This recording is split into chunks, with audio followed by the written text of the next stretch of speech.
They hurriedly rounded up their activities and ran for a safer place. That is John Odige's house, and it's not far from where they were holding the event. That was the narrative. So they would have entered. The 3 former governors have entered, including Akpata. They were safely inside the house before these guys. Apparently, when they went to the venue, because you heard him say that they went to the venue first. Apparently, they didn't see their target. They now informed them that they have gone to a specific place, and they raced to that place. You think they didn't know? Sorry? You think they didn't know the movement of these individuals? I don't do you think this was really an assassination attempt? It was an attempt, because look scare? at it this way. They went to the venue of the event. Remember that these people rounded up their event hurriedly because they heard that they were coming with 10 unmanned vehicles. Yes. And so they rounded up just to avoid problem. They still threatened them to Yegu's house. What does that mean? No, that's my question. I mean, if they were very particular that they wanted to take out a particular individual or individuals, wouldn't they have monitored them up from the beginning, up until the point they will have it? They will bring him within shooting targets and now take them out. They were thinking they will meet them at that venue. They never knew that they are going to round up because of them. All right then. But the question is, why trade them again to Yegu's house? All right then.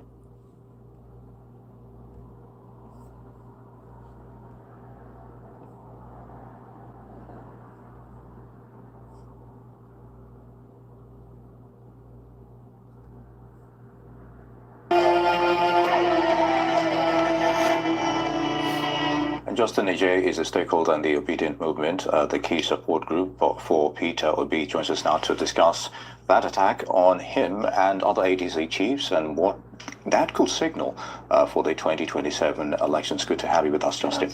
Thank you. Thank you for having me. So, good to be back here.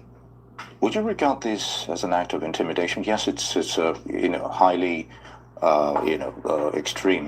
What would anyone gain by attacking Peter Obi and a cohort of ADC members as well? Let me be clear.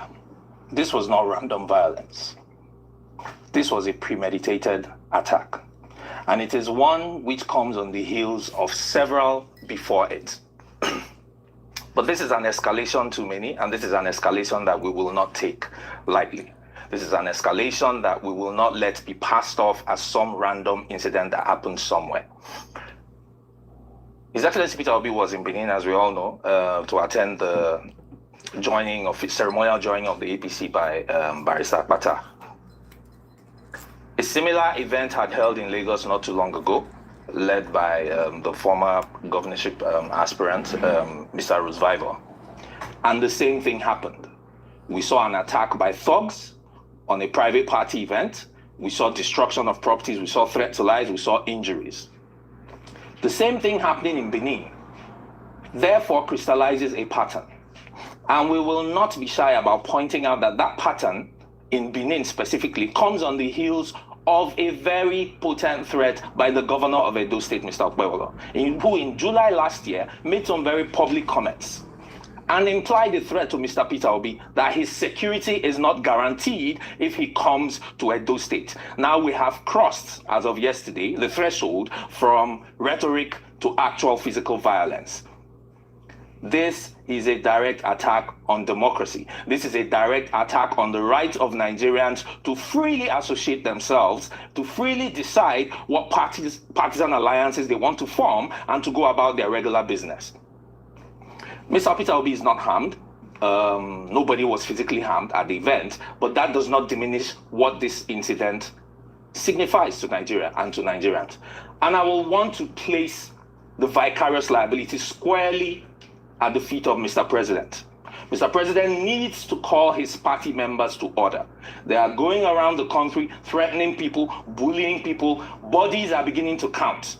We're beginning to have a body count. We were still talking, as of when this was happening yesterday, I was on another forum talking about the death of a Mr. Musa Abdullahi, who died in Abuja on Saturday. He was a polling unit agent for the ADC, and some thugs came to the polling unit to snatch the ballot box. He resisted, and he was killed.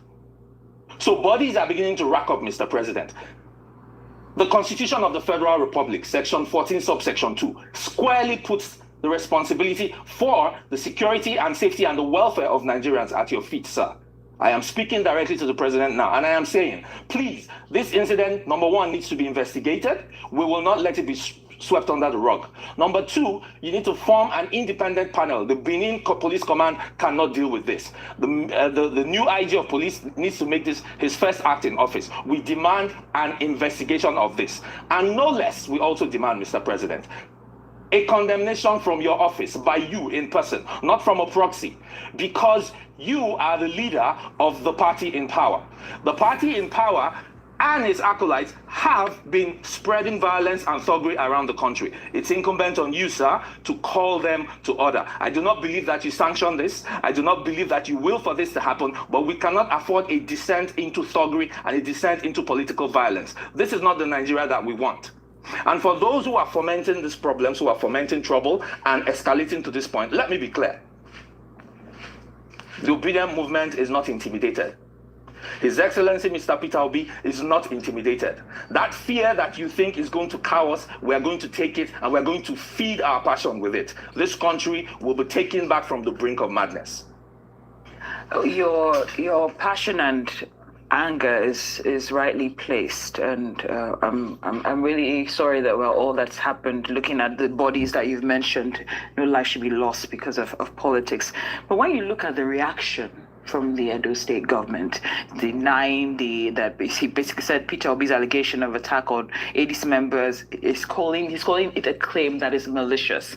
And he also said that politically exposed persons are expected to inform authorities ahead of major public engagements to ensure proper security coordination. In this case, you might be able to make a case that the hands were tied when you pair it with the threat that was issued last year, like you rightly stated. What do you make of all this, the reaction and all that he's saying was expected, without necessarily saying much about maybe an investigation? What's your take?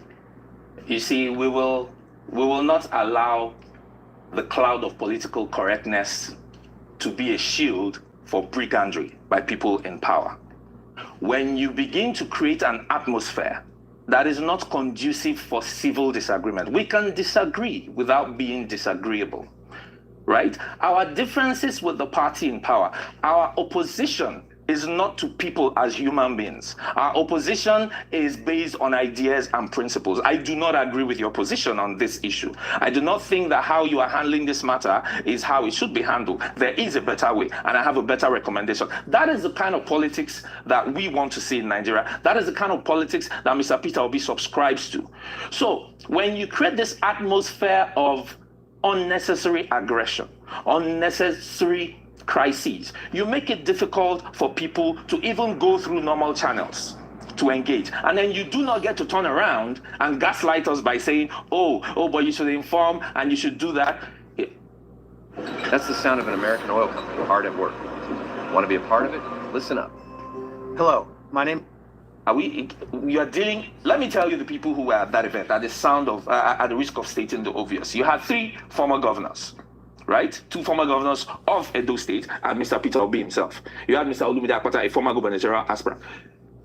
Do these people look like people who do not take their own personal security lightly?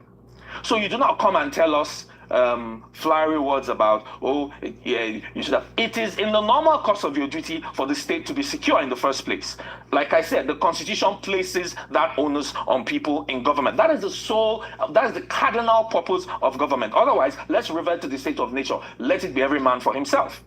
But I'd like to take you up on that for a moment. Earlier, you mentioned that you're calling on the president to condemn this and call the party members to order and the likes. In between, in case this takes some time, what's in place to ensure that you don't have any other bodies to count, that no security is breached? How are you making sure that your security is up to par? This is how I will respond to this. Obviously, we will not discuss our security arrangements in public, but we will take due care. We will do due diligence. What we will not do is stop traveling around the country, engaging with Nigerians.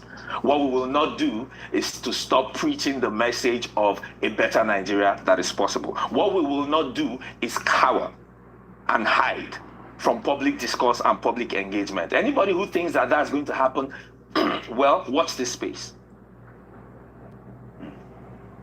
Indeed, we will be watching, and unfortunately, we've come to the end of this segment. Well, we've just about run out of time. Justin AJ is a stakeholder of the Obedient Movement. Would like to thank you for your thoughts.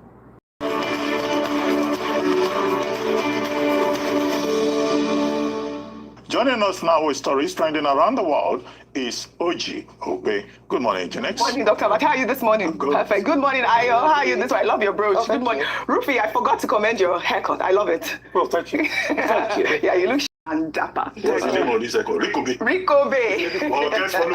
No, Rico Bay is like a mohawk. There's one called Guess Follow Me. The Rico Bay is a mohawk. The one that is there. Is this one Guess Follow Me? No, this is just a Rufy's dapper haircut. I don't want well, to all right. You don't want Guess Follow Me? Guess Follow Me. Dr. Bachi. All right. The month of Valentine. I'm not sashing. All right. Well, good morning to you, viewers. Let's begin what's trending. Social media has erupted with condemnation from political activists, civil society groups, and ordinary Nigerians after former Anambra State Governor Peter Obi and former ADC National Chairman John Odige Oyegun were attacked in what has been described as an assassination attempt in Benin City, Edo State. The brazen attack in broad daylight occurred during the formal declaration of Olumide Akpata into the African Democratic Congress.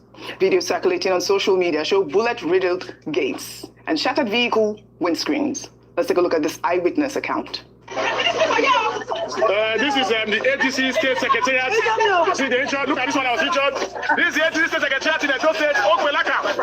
We just received our signatures today. We had a Tikapi Olumide Akpata. Well, Tikapi told the APC, and Peter Obi was here live and direct to witness it. Just a few minutes after the event took place, the APC sent their talks. They came in numbers with a Sienna or Prado vehicle with proper shot. They were shooting. They destroyed vehicles. They destroyed this woman's vehicle. Look how they scattered everywhere. This is the woman who sent up to the secretariat. Look at that things that were destroyed. Is this the kind of set or the Babylon wants to present over? Look at this water destruction. They said was shot on the neck. The woman has been run to the hospital. They shot over the neck. Many people were beaten and were injured. Look at our DJ, the DJ who covered the event. You can see all his vehicles have been destroyed. They stole the laptop of the DJ. They scattered his phone and his laptop was stolen. And look at that, they were scattered everywhere. See, the strike porters, they came with guns. They said all of them were having pop on the house and were shooting. This venue. This is Edo State, and the power of opposition cannot be subdued. Everybody who wants to join the APC must be allowed to address so. We have the right to gather, we have the right to participate. Any form of intimidation and oppression that they are using in this state to oppress us will not be allowed to accepted. This is totally unacceptable. This is absolutely ridiculous, Ayo. Ridiculous. Well, Dr. Yunisa Tanko, National Coordinator of the Obedient Movement Worldwide, who was on this program earlier, revealed that armed thugs trailed their convoy from the ADC Secretariat to Chief Odige Oyegun's residence on Tuesday, opening fire on their compound. Tanko went on to state that the attackers shot at the gate and destroyed several vehicles in what appeared to be a survived assassination attempt on their lives. He characterized the incident as a direct assault on Nigeria's democratic process and called on security agencies to act swiftly to protect political actors and prevent further escalation of violence. Meanwhile, former governorship flag bearer of the Labour Party in Edo State, Olumide Akpata, and his running mate successfully joined the African Democratic Congress on Tuesday. Well, let's listen to what Peter Obi had to say. Let me assure all of us here, we are committed to a new Nigeria. They might do everything possible to stop us, but I assure you our commitment is total. We must build a country that will work for everybody. It is not working for everybody today.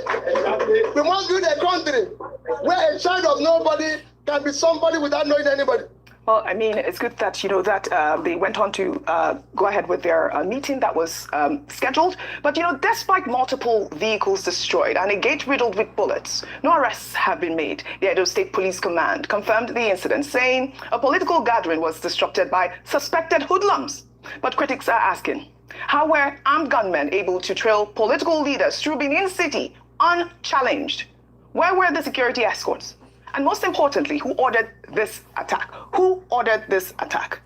Yeah, that's a big question. You know, I think I can't remember. I would say last week that it was said that, oh, where's the opposition? We can't hear the voices or see the opposition. I think following the Abuja elections, and I mentioned that under this administration, it is a very hostile environment for the opposition, and to what extent that speaks about the quality or how advanced our democracy is. What happened in Edo State should never happen in terms of a political party, the ADC, going there for, to receive a new member of their party, something that the APC has enjoyed across different states in the country without form of violence. And so they went there for Mr. Olumide Akpata and Mr. Peter Obi, alongside some chieftains of the party, members of the party, went there to receive him and make a few visits. And this is what, they met. I think what is even more terrible, embarrassing, is a statement by the Edo State government, because the responsibility of the governor is to protect the lives and property of residents and visitors alike, irrespective of party affiliation or where they stand or who they stand. As long as he's Nigerian, people there are Nigerian, they deserve to be protected. Yes, aside the fact that he had given an advisory before around if politically exposed people are coming to the state, they should notify him.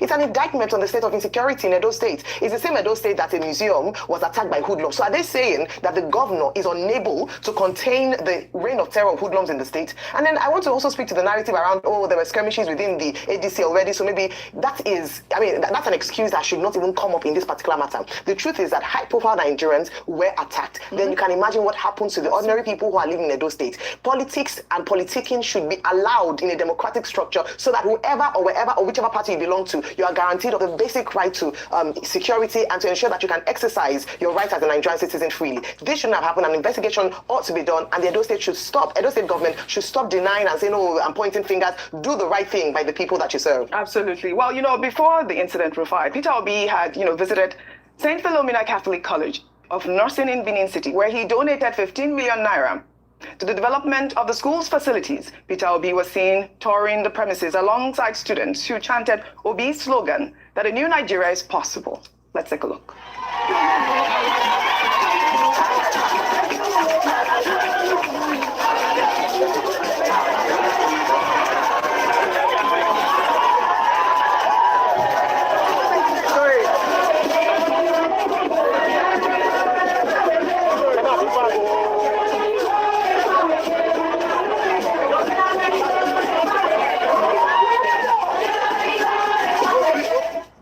Nice to see that he had a successful visit there. Peter Obi had, made a similar visit to this same school last July, where he donated 15 million naira. At the time, Governor Okpebholo publicly warned Obi not to come back to the state unless he had obtained security clearance to do so. The governor had said the decision was due to an uptick in violence and the killing of 3 people in the aftermath of Obi's visit. Rufai. Oji, there's a saying, the witch cried yesterday, the child died today. Link the death of the child and the witch. Nobody, Okpebholo himself, said that he cannot guarantee security if they don't tell him. Have you not been so? And a security crisis happened. And that's why, when I was interviewing Dr. Tanko Yunusa, I deliberately played the devil's advocate and to ensure that all the points were nullified. We would like to warn Okpebholo. We would like to warn the governor of Edo State. Please, on no account must this happen again. If it happens again, then it shows that you have failed in your responsibility. Other people came to Edo State now. Wasn't there a program recently in Edo State? Yes, there was. So why did the hoodlums have the nerve to go and shoot around there? But I was listening to Kasim Afebula this morning, and he said that the house, the Oyegu house, was close to the government house, which is quite an indictment. So why didn't the hoodlums go to Okpebholo's events? Yeah. While Kasim was making this argument, I was just laughing, and that's why I was asking all the things Kasim said. From all I just needed as a confirmation, because the APC, at first it was Jared Tenebe that tried to say it was a fight between Owi and Oyegu. That's why I asked, was Owi there? Because the line they keep on pushing that they were pushing Owi out and all of that. So since he had debunked that, we just want to beg and warn Okpebholo at the same time. You said it all, and we are seeing the signs. Nothing must happen to Obi. Obi is in Nigeria just like you. And this excessive, I want to deliver 2 million votes for president, be careful. We have seen opposition come together. Because you are opposition with somebody today does not mean you can't still work together with the person tomorrow. That's it. Be careful. We want to beg and warn you. Obi has been going to every state. Woodlock didn't come home. Dele Momodu went to that same Edo state too. Hoodlum didn't come. Oh, well, all right. Dear. Absolutely, yeah. Yes. I think it would be defamatory simplicity to sit at this table and say this is the person that is responsible. I'm sorry, moving along from this, because this man, he has a way of grinding my nerves. He never has, his points are never, what's it called? Are never straightforward. So we're gonna move along. I think that's the one they cut out, so there's no need. Let's just move this. I need to be welcome everybody. Caller, I see you. Welcome. The How very now? last thing I would tell Good them to to do see you. is to Former governor of this state, and you can see what happened in front of his house, where hoodlums came shooting. If you look at the gate and everything, let's see the blood. Let's see the blood at his gate. You see the several cars, the damage and everything. That is where our democracy has reached. The hoodlums came for you to know what 2027 will look like. So while this attack was going on, another team also went to attack the ADC secretariat simultaneously, to showing that Ukpebolo and his gang, they are not joking with the threat he made that Peter Obi should never enter Edo again. Of course, the man arrived at Edo today to be received with pomp and pageantry, so much love as against Gege's new narrative. Sometimes there are some things you just ignore, and I appreciate the people that have spoken out on behalf of sensible Nigerians. So there was no need of overflogging the issue, even if I agreed with him on a couple of things that he said. But generally, the fact that he even said that you cannot win election free and fair, no. I disagree with you. If there were free and fair elections in Nigeria, so many politicians will not be contesting. They will not even be. They will be facing their private lives. Let's leave that for another conversation. So Peter Obi came into Benin. As usual, he went to the St. Philomena School of Nursing and Midwifery, where he made a donation, I think about 15 million, as I saw, as his usual self would be, to them to support the education of the young girls being trained into being very viable healthcare professionals in Nigeria. From there, he proceeded into private residence of Chief John Odige, who himself is one of the foundation members of the APC, a former national chairman and a former governor of Edo State. And that was where that video emanated, where they were attacked. You saw bullets, you saw cars being destroyed, these guys. And then when you ask somebody, I hate to hear somebody say, who can't do one? Are you okay? By law, who is supposed to be held accountable? Man, say he's the #1 chief security officer of the state. So you needed to prove to him, say, as you not tell me now you to defend, you are a liar, you are a disappointment. Olodo, GSSS of S1. And this kind of thing now you for the shine. This kind of nonsense.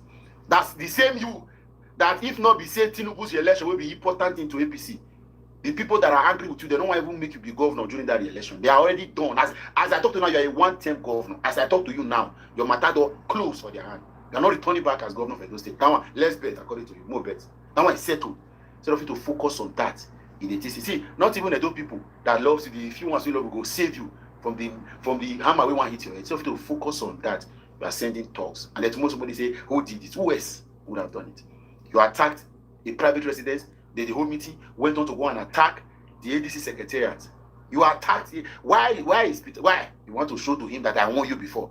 So you have talks that you can use. And that same talks cannot secure it. That same talks cannot protect it. A disappointment. This is your stock and trade. This is the kind of politics you learned. Where you learned this from? Was an end in this violence? Somebody came for a private meeting because you don't want that before now. You say no, you must do what you want. You must push your agenda. Shameless. We cannot call what in my mind. I for call now. And obviously I fear you. I just say me, I get values and principles where they protect. I get life, I get words where I don't feel come from my mind. But I feel like breaking that rule and calling you. You are attacking a man that own shoe you cannot lace. By all standards.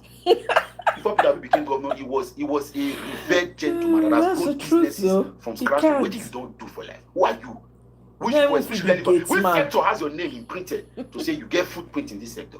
Apart from being boy to Chitoni and what other things? And now as a dental senator, now as a dental governor, and now driver, don't be driver a bit to Anenia, be one of the area boys. Let's bet. You will be disgraced from office. You will be embarrassed from being governor of Edo State. You will be disgraced. See, you see that thing you are bragging, Obaseki did 2 terms. I can assure you, you know we won't see parents do 2 terms. By then you are done. Obaseki will be a god where you are. Because when you do so. And it's disappointing to hear that people still recommend you as being. It's embarrassing, disappointing to degrade the office of governor to this level, to their side talks. You have shooters when they do all this nonsense. Shameless governor, the most embarrassing, most disgusting dunce as governor of Edo State. And I said this very deliberately. There is no word here that I said here that fell out of my mouth. It was deliberate. If you think you are angry, do your worst. He has earned it. The man will say no Gashishi. I am sending a direct message to him. There is a new Sharif in town. He cannot come to Edo without telling me. Because his security will never be guaranteed. Whatever happens to him when he's in Edo State, he will take it. I am serious about it. He came the other day and donated 50 million. Somebody will say no Gashishi. Why get 50 million to the people? By the time he left, there was dance. Came shooting. If you look at the gate, everything. Let's see the blood. At the gate, you see the several cars damaged and everything. That is where our democracy has reached. The hoodlums came for you to know what 2027 will look like. Immediately after we left the ADC headquarters in Benin, we came into the house of Chief Oregun, the former governor, and these hoodlums came, started shooting. These are bullets, started shooting. These are bullets, started shooting, destroying vehicles. You see? They know Tinubu is going to lose in 2027, and they don't want peace.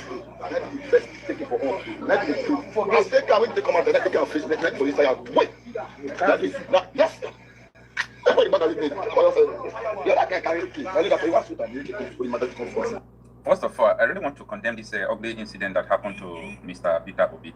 It shouldn't have happened. There is no need to start shooting, whether they targeted it to be directly, whether they were just shooting the vehicles after they left when they were inside the house of is it a Chifonye, former APC chairman? You know, he cross-carpeted to ADC, so he's now in ADC and the ADC leader in Edo State. So you saw the first video when the governor of Edo State, Okpebono, was boasting and wanting P2B not to come to Edo State again. Maybe P2B was thinking that they were joking. I understand that APC government, they have a history. They have ideology. I am not saying this because everyone in APC is evil. No, that's not what I'm saying. Everybody in APC may not be evil, but the normal majority or normal minority has nothing to do with the core values of the party. Let me give you an example of what I'm saying.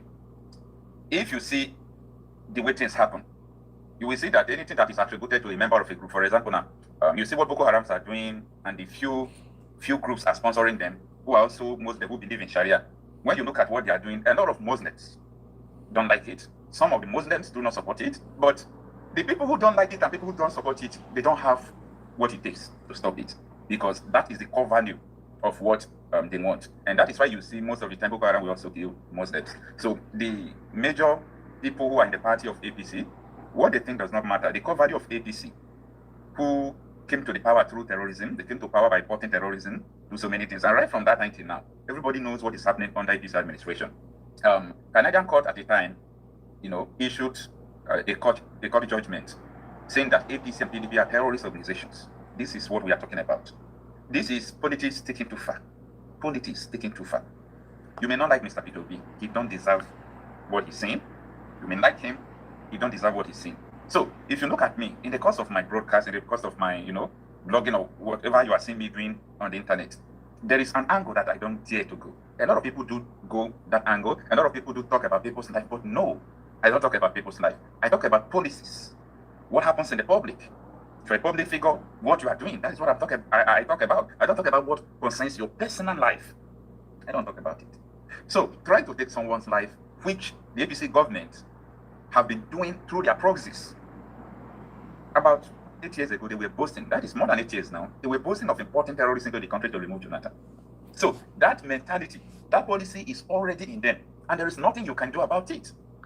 There is nothing you can do. So, amidst the threat, this event is going to teach you how you can get started investing in real estate for as little as a few $100s using something called tax of threat against Tinubu's government, because they are receiving queries now. A lot of people are trying to figure out how they were able to pay Boko Haram terrorists $2 billion after denying the allegation of RFI that they are not paying the terrorists. I want to let you know, you see, you should not play politics, or you should not do this. Know that anybody who becomes president cannot solve this problem. Mark this thing on the wall so that you will not be disappointed. A lot of Nigerians are disappointed today. Totally disappointed. Why? Because they were expecting what does not exist. There is no angel that will be in Aso Rock that can solve the problem of Nigeria.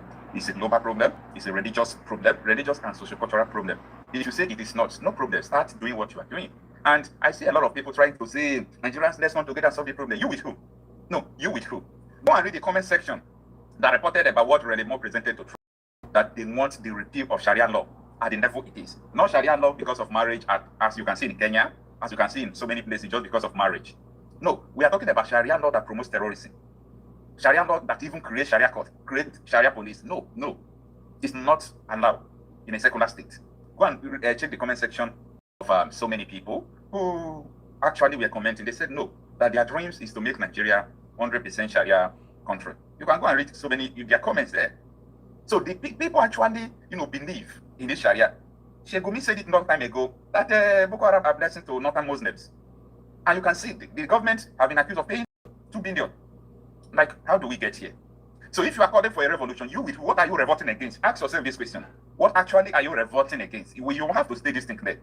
If you say that you are going to revolt against bad governance, like we did in 2023, if you say you want to revolt against bad governance that is creating insecurity, I want you to ask larger population of Nigerians if they actually in support with Boko Haram before you carry out a revolt. Because amidst the revolt, the people following you will even kill you. You are leading a protest. People protesting with you will kill you. Nigeria is complicated. So complicated. Anyway, it'll be, hold your head high.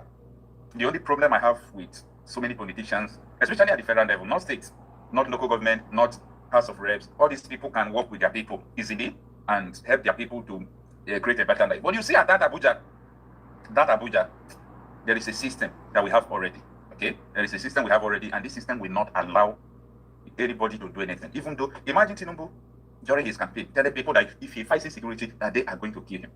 If he fights insecurity, they are going to kill him. So, think about this. Think about this. Don't you think that Tinubu is a boy? Tinubu is not a boy. So for Tinubu to say if he fights insecurity, they will kill him. I want you to know that anybody trying to revolt against this, you don't know what they are doing. That is why we are clamoring for international intervention. We know what we are doing, and we know what we are doing. Because if in your school, your HOD or your vice chancellor, if it is in polytechnic, your rector, so if these people, they are actually against you, there is nothing you can do. You have to refer to governing council, which is, the government of that state, of the federal government. Listen, it's called connecting, and it's insane. I don't do schedules or timesheets manually anymore. And it works. The man will say no Gashishi. I am sending a direct message to him. There is a new Sharif in town. He cannot come to Edo without telling me.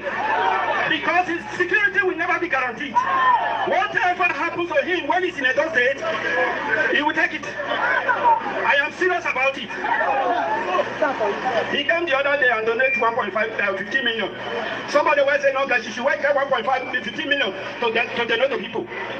By the time he left, there was Goodluck came shooting. If you look at the gate and everything, let's see the bullet holes. At his gate, you see the silver card, the damage and everything. That is where our democracy has reached. The hoodlum scheme for you to know what 2027 will look like.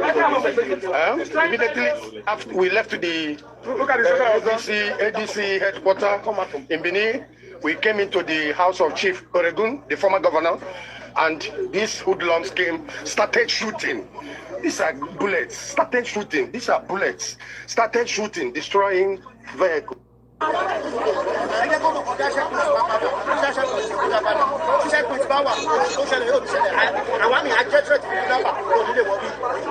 Bring back our checkpoint. Army checking point. Good evening, everyone. This is a breaking news that today, being Wednesday, the February 25th, is that terrorists invaded a Celestial Church of Christ in Oso community or local government area of Ondo State. They abducted 6 worshippers during an early morning service. So these people were just in the early morning service. They came into the church and they took 6 persons. They abducted 6 persons and they whisked them away to an unknown destination. And up to now, as of the time of making this video, the source or the location where they took them to is unknown to the community, unknown to the church, and the security operatives are not saying anything as of the time of filming this video.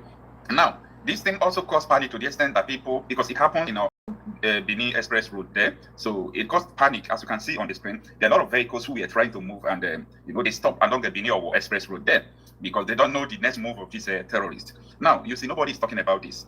I understand very well that the people they abducted, they might not be personalities, they might not be politicians, but what is going on in Ondo State now is scary.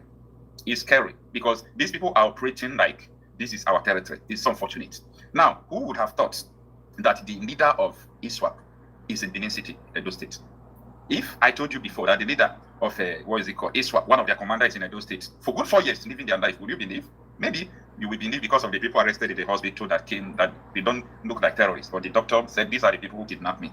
So, following the case of people who bombed St. Francis Xavier Catholic Church in a war, they are now mentioning locations because they have confessed that they said they were paid. They contracted them to go and bomb the church. This is on a Christian genocide. So they now named the location and the man who is in Benin City. So DSS went there and picked the man up. The man has been living there for 4 years, not 4 months, 4 years, coordinating attack, coordinating everything. Wow. In Benin City, Edo State. Like, people have to be very careful. You might just be living in a place you don't know whom you are living with. You don't know that you are living with terrorists. You don't know the kind of caliber you are living with. You'll be talking, hey, security in Nigeria is like this, so you don't know who is listening. And that is why people are afraid to talk. People don't just want to talk because they're afraid. They don't know who is close to them. So it has gotten to that. It has gotten to that. On the side of Hello. Wow. Are you serious? I look forward to you joining the people, the masses. We have a bigger problem. I'm telling you. I tell you, we have a bigger problem. The problem is that the way we react to this problem is somehow. The way we react to all this event is somehow. That was yesterday, where P2B and some politicians were shot at, and nobody injured. They shot at their cars and all those things. People were saying if they catch the people who carried out this attack, they will arrest them. I saw this post from engineer Tom Steve. People are also secundating it. This post is going viral. This is what he wrote. I hope it goes viral. Against his entrance into Edo State, but he mistook our resolves to his obedience online noise. Thank his stars. He survived this one. And now he's going to my river state. No wahala. Now my men go handle that one. And they're not the missed target. Imagine. No peace to a bastard and him no long life. For he is destined to die one. This is what someone is writing about P2B. Who is going to arrest this person? Who is going to prosecute him? Who is going to do that? The terrorists who are kidnapping people, killing people every now and then, the government knows their location, they are not arresting them. Are you people still doubting everything I've been telling you about Nigeria? Wait, are you still at the level of doubt? If you don't still get where Nigeria is at this moment, you know that you will never get it again. Be careful of some people online who will be telling you this is this, this is that, trying to defend this tyranny, this chaos, anarchy, and doom that is betiding this country. Be careful of people who will come out to tell you it is normal. We have to do this. This thing will work. Because they don't know the problem. Or they know the problem, they're just doing They're because pretending. Of yes, because of the ambition. Because I want to do this, I want to do that. So because of that, I have to just be politically correct. Anybody trying to be politically correct will never get what is going on in Nigeria. Long time ago, I spoke about what Christopher Musa said when he was CDS, Chief of Defense Staff, and he's not the Minister of Defense. This man said that it was Nigeria that pampered Boko Haram and made Boko Haram to be whom they are today. Yes. He said that it was them that invited these terrorists, that they were their friends. This is what Christopher Musa said. Yeah. Nobody could ask questions about this. Nobody could, just one question about nobody. But they will come online, they will start telling you, don't worry, we will do this, we will do that. Face the problem first. This is what, look at the kind of threat people are threatening P2B. Terrorists is already down. Terrorists is already down to Ondo State. Yeah. They have, this is not about, there is a cell here. They have occupied Ondo State. It is gone. Kwara State is walkover. Where is Southern Kogi State, all this Yagba West, it is gone. The whole Yoruba speaking area, they have just circling it, dominating it. Why are they doing this thing? Because of one thing, religion. Because of religion. There is nothing more It's a global problem before you will think that Nigeria problem is different. This is a global problem. In America, they are doing the same. In London, the same. Yep. In Germany, the same. Everywhere, they are doing the same. Everywhere, they are doing the same. So it is a global problem. Even Egypt, Saudi Arabia, all these Muslim countries who are understanding, they label Muslim Brotherhood as terrorist organization. Yeah.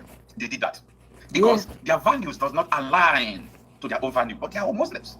In Nigeria, you see that Boko Haram that is pushing for Islamization with keepers, and someone will come out to say, no, it's not a religion. Exactly. Because they kill Muslims. You say it's not a religion. Religion something. Don't be a coward. Don't be a moron. Look at what Saudi Arabia and this United Arab Emirates. Sometimes they support two different people, but they are all Muslims. They strike Syria. They are all Muslims, but they don't have one ideology. So don't be surprised or don't be deceived because Boko Haram is killing Muslims. You say it's not longer a religion. Anybody saying that is because the person is ignorant, 100% ignorant of the reality. They do not understand what is going on. Because you cannot be politically correct to understand this. I'm telling you. Because this is also a political religious movement. Yes. Islamization is a political religious movement. Absolutely. They don't tell you that this is what they want. So if you like, the politics say that this is a politically correct, go and learn how Egypt was conquered. Learn how Morocco was conquered. Learn how all this Jordan was conquered. Learn how Iran was conquered. They were not Muslim countries. Go and learn and understand that Nigeria is gone. Nigeria is gone. Now, there is one statement these people are making. When they came to kidnap Catholic school children, they made a similar statement like, this school is prohibited, okay? If they go to church to kidnap, they will make a statement like, close this church, stop this church. They will make a statement like that. So the source privy to this incident also repeated the same thing, that this is what they were saying. They scared them. They abducted 6 people. So if terrorists are attacking you, shouting Allah Akbar, they say you should close church, calling you infidel, that is a clear example to tell you what they want. They want Islamization of Nigeria. And that is why I am supporting US 100 over 100. Just, in fact, if US want to do anything about stopping Sharia, of which I know these people will not agree, that is the basis of which the quest to separate Nigeria is valid. Stop this Sharia. Stop blasphemy law. Boko Haram is standing on Sharia. They say they want to implement Sharia in 100% form. ISWAP is standing on the same thing. All these people are standing on the same thing. Why must we have 2 constitutions like that? Let them bring canon law into Nigeria. Let us be obeying canon law. Let Muslims not marry more than 1 wife. Any Muslim living in my community, let them not marry 2 wives. So anybody that marry 2 wives, we go after them. So will people like it? No. Will people like it if we start using canon law? Let us put it in Nigerian constitution. Thou shalt not commit adultery. Thou shalt not steal. All those things, let us put it into Nigerian constitution. If you marry more than 1 wife, we cut your hand off. Will you like it? This is what other people are imposing on us. And if we talk, you say that we are talking because we are just trying to be biased. No, this has nothing to do with bias. You are the one that do not understand what is going on. You are the ignorant one here. They killed our people. Some of them were caught. They cut their hand off. Minors for not agreeing to get married at 11. They cut their hand off. Christians, I'm talking, not Muslims. People are alive. They burn them alive in this generation. And people are here trying to justify nonsense. It doesn't make sense. Sani Yerima said it is the ambition of every Muslim to make Nigeria a Sharia state. So, I'm just talking, I don't know the mind of many Nigerians. I know that many of them, maybe they will fall for Sharia because of money. Come out and say anybody that we fall under Sharia law in Nigeria, let them give them 1 million. Many of them, I think they will fall under Sharia. Because if not, I don't see any reason why people should be supporting people who are killing them. Why are you supporting? Have you ever seen any protest to bring out who made the code that asked those militaries to leave the place when they went to kidnap, when terrorists went to kidnap Catholic school children? No. No protest about that. Nothing about that. And everybody is joining City Boys movement to return the same people to office. Something is wrong with black man. Something is absolutely wrong with black man. No, it's not black Something man. Is wrong with black man. No, it's Your not chief black of defense man. is telling you that the That one government I brought the terrorists. disagree. The same people that brought the terrorists sometimes confess that they imported the terrorists. Something is wrong with black man. No reaction, nothing. No, Is it psycho something is not wrong with black man. Hypnotizing. That is what they want you to push. 100% something No, is wrong with black man. no, From head to toe. We I are all guilty completely of this. disagree with that. I want you to sit and think. Sit and think. They went to kidnap They've Catholic dealt children. with black men Helicopter for was up. They centuries, coordinated so attack. it's not. And I later will the news not. came that the I will not priest, agree with you know, that comment. Someone appointed Boko Haram Commission of Religious Affairs. The government begged Boko Haram to come and join army. Like something is wrong with black man. No, it's Something is not. absolutely wrong. Absolutely not. So this is very, scary, but people are not seeing it to be something that is scary. You know why? Many people have fallen into this issue. Many people have fallen into this, tenet of Sharia. They've collected money. It's all about money don't for bother any these longer people. because that is not their Greedy, priority. greedy, They want something to wicked, eat. evil They want something to drink. Nigerians. They are hungry. They need money. So that is their first priority. So after Welcome, that, Mr. Bibweze. Ojofor, welcome. That is what they are thinking about. This is so unfortunate. So unfortunate. And these people do not stop pushing it. They are pushing it to Niger. The next step now is Kwara State. After Kwara State, Ondo, the incoming governor for your state is already promising he will turn your to Sharia. Telling you. The go Yoruba State now will remain one to follow that Sharia. Yeah. If Kwara, Ondo, or your state 4, how many remain? Is it 2 or 3? Or that 3? Forget about Lagos. Okay, just forget about Lagos. It will remain 2 to follow that Sharia. This is happening little by little, little by little. They are not fast. Anyway, it's so unfortunate. You've been in a car accident? Sit down, take a breath, and for the love of your bank account, don't Man, call I your don't know what insurance Christopher yet. is doing now. I'll This stop them man, from before he came into office, guess what? Before he came into office, right? People were saying, oh, you know, he has plan, no. Sorry, let me pause it. He has a plan. When he was the what's it, chief of army staff or whatever he's called. Oh, he really wanted to. He had plans. He was going in. Now that he's now minister, he'll be able to. I don't dey wait since no action. In fact, the man they go party. If they go party, go they dance. They spray and money they collect. The other day they went to Channels News. They asked him, so are you going to join APC? He said, yeah, sure, I will join APC. And your own people that they slaughter your own people, oh. Omo, make we listen to this video. We'll talk later. 2026. I was in a meeting this evening, and we were talking about what happened in Edo State on Monday. How the ISWAP terrorists came to one chief house, a high-ranking chief in that community. They killed this chief and they abducted 2 of the daughters. Okay, in Edo State too. Whether they're going to marry them, nobody knows. Whether they just took them because of ransom, because of money, nobody knows. And that thing happened on Monday night. And the following day was Tuesday. That was the day the attack happened to the APC, the P2B people, and the rest of them. So we were trying to understand. The people who carried the attack are normal talks of politicians. Okay? Because in this video, you will watch it how a former Labour Party gubernatorial candidate, Mr. Olumide Agbata, he came to Channels Television to give the full story on how they were attacked. They were coming to show them at the venue of APC where they were holding the meeting. They got intel that they should leave immediately. So they left there. Even the press was trying to talk to them. They refused to grant the press because of the urgency of the intel. So they went to Onyegun's house. So after getting to that place before the gunmen, they hear that they received the news that the gunmen are already attacking the ground where they were having meeting there. So after that, the gunmen now traced them back to this man's house. So the intelligence is sophisticated and they wanted them dead. So why a high-ranking chief was killed? His daughters were taken into detention. The people that this incident affected, they are still on the errand for politicians. The politicians are there watching, sometimes supporting the killing of their people. A chief was killed. His daughters were abducted. And you are there going message for them to go and attack another politician. The problem in Nigeria is too much. Abuja is dangerous. You see, imagine if Benin Kingdom is a country of its own, under the leadership of Oba, just like the Queen of England. You will not see all this nonsense going on in the name of politics. It will never happen. It will not happen. There is no how it will happen. It will not happen. This thing is happening because of Abuja. Who will be in Abuja? Who will be this? Who will be that?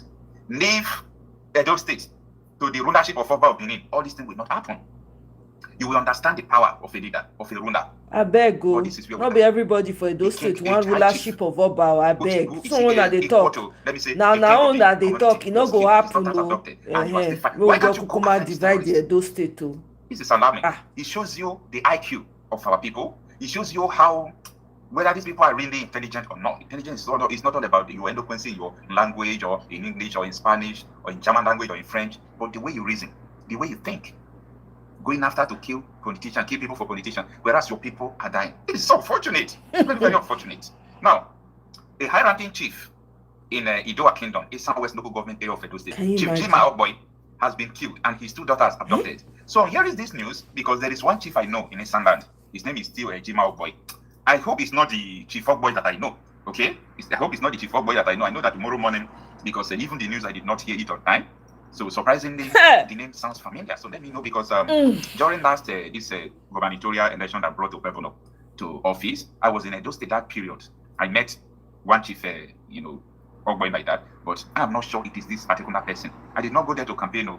I think we went to hospital. From there, we went to other places. So I spent like 3 days in Edo State there. So I met one chief, Omoye, but I don't really know if it is this man, and I will get to know. So all these things always sound bad to me. I don't know how people process data. I don't know how people process information. Just imagine this is your father is gone. Just imagine this is you are gone.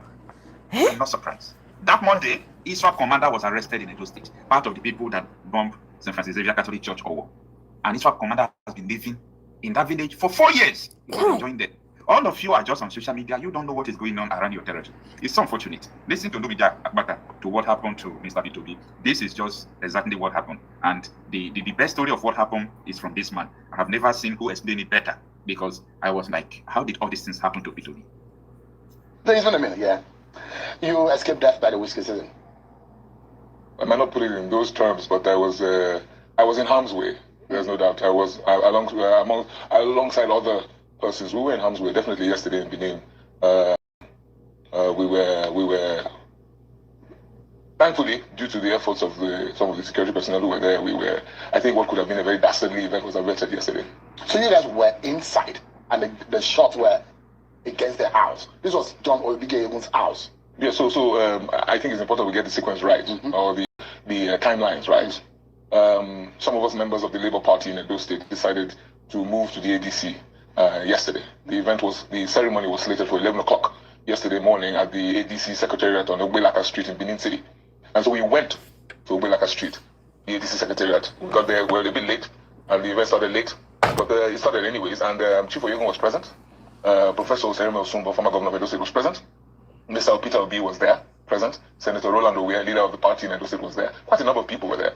And the event went on. But we got information as the event proceeded from sources that are usually reliable that venue would very soon come under attack from some unknown persons. And we were advised. I received that information separately. Mr. Obi received that information, and we were advised to speed up the event and, to avert what those persons thought would be a crisis situation, because it's a very narrow building, and even a stampede would be dangerous. It was also a densely populated area. Yes, Ogbelaka Street is densely populated. So we took that advice on board, and I was received warmly by the party leadership, presented with my party card. Speeches were made quickly, I responded, so on and so forth, and we were ushered out of the building. Those of us who were on the high table, some of the leaders, and then the people downstairs, because the hall upstairs is quite small, so people were in canopies downstairs. So they were also told, event is over, can we start going home? We got into our cars. The press wanted to speak with some of us, and we told them that, listen, because of this development, come to Chief Oyegun's house. We would address the press there. That's what we told them downstairs. This was a decision taken on the fly, because things had changed. We didn't have time to do any press. Anything could have happened. Yes, anything could have happened, because we took those. Our sources are usually credible. So we left. As we got to Chief Oyegun's house, spoke with the press, and then we retired into the sitting room to discuss other issues. We started getting calls that as soon as we left the secretariat on Ogbelaka Street, some guys actually showed up and attacked the venue, attacked people. So to the tip of fever. Yes. So it was a good thing we left. Unfortunately, our people did not leave as quickly as we did. So that for me is regrettable, because my own cousin, driving one of my cars, right, was narrowly missed being hit by a bullet. Right? The bullet actually hit the floor near him and he ricocheted. Wow. So there was some I don't know, fragments or whatever, but he's not seriously injured, but he's in some pain. My cousin, another cousin, she had a bottle smashed on her head yesterday. Hey. The DJ who was providing music at the event was beating up his equipment, destroyed his laptop, taken. People were, anybody with the ADC cap, quite a number of them were attacked. Like these persons at the Ogbelaka Secretariat. So while we were, just trying to digest this information, so the chairman of ADC was there, in the state was there at Chief Oyegun's residence, so he was on the phone, calling and trying to make sure that at least we sent people back there to try and, rescue, save the situation, if I may call it that. Then we had finished. It was time to now leave Chief Oyegun's residence. Mr. Peter Obi had a flight to catch, so we went outside to take pictures. So we're standing in front of Mr. Oyegun's front door. And from that position, you can actually see the street. It's in the GRA, right in the heart of the GRA, next door to Chief Igbinedi's residence, next door to what used to be the Motel Benin Plaza. And very well, I mean, literally a couple of minutes from the government house. So standing there, about to take pictures, we had gunshots. Serious gunshots. It was like major. So the security personnel who were with us now pushed us back into Chief Oyegun's sitting room, asked all of us to leave because the gunshots were so close that there was the real risk that any bullet could hit any of us where we were standing. And the pellets we could see. Absolutely. So we went back into the sitting room. The cartridges, we could see. We went back into. We didn't see those until about 20 minutes when the security personnel thought it was safe to come out, because the guys, it was like a drive-by. You know, there was a double drive-by. The guys drove past the first time, shooting in the air, drove past the second time, shooting in the air, and then they left. So when we went out to survey the damage, we saw the spent cartridges. We saw that cars that were parked outside had their windshields shattered, windows shattered, and you know, then Mr. Obi addressed the press right in front of Chief Oyegun's gate. We were all standing around by him. And then we dispersed after a little bit, because he had a flight to catch. We had to go to the airport. We dropped him off at the airport and he left. So everybody is safe. No one died. No one died. Some people were injured. Particularly at the second. No one was injured. Medical attention. Yes, to the best of my knowledge. Nobody was injured at Chief Oyegun's house. But the major assault was on at the Chief Oyegun's residence. In terms of the front, I would think in terms of firepower, in terms of more shots were definitely fired at Chief Oyegun's house than at the Secretariat. But hey, God, I beg you. Can you imagine that? Wow, this is wild. It's like the wild west. It be like all those cowboy movies when we watch that time. That's what happened in Nigeria. I don't know. For me, is that I don't know. The posturing should be different. These people have come. They are not even pretending anymore. I'm glad that a lot of people are talking about this, and I hope that people continue to talk about it. That's the only way. Because Tinubu is trying to dodge. CBN News called out your president's wife and said she came to come and even claim that Christians, there's no genocide against Christians. CBN News call them out too. So I will come to that. I don't know if I have the video, but I saw a tweet about it. Anyway, let's move on. I have a couple of videos that I want us to catch up on, okay? Here are the people that are pushing for the deregistering of ADC, delisting of ADC from INEC. Make una listen to them. Mona take note of their faces, oh. Look at them. Old men, oh. Old men. All you people going to church to go and be praying, every enemy of my father and my mother's house. Look at your enemies right here. They don't want you to move forward. Now them be this. Now them. These are the people that you should be challenging and standing up against. Look at them. Anyway, make I play the video. We had approached the court in a bid to seek clarification and I saw that tweet. I have it. Constitution as it relates to regulation of political parties, and our intendment is just to contribute in enriching and expanding our electoral jurisprudence. And we felt that INEC should be up and doing, and we practice or we operate a constitutional democracy, which every entity, bodies, authorities are expected to carry out their operations according to the provisions of the Constitution. And as a country that also runs the rule of law, we are really worried that INEC seems to be wanting to choose and pick which political parties to apply the law. If they could apply the law 4 years ago, 5 years ago in 2021, and they registered 74 political parties, so why are they not applying the law now? And these are the issues. So we expect that at the end of the day, the courts have to decide one way or the other if INEC have acted dutifully or otherwise. And that is how we take it from there. But we are happy that this is really going to enrich our electoral jurisprudence. That is why we are in court. Thank you very much.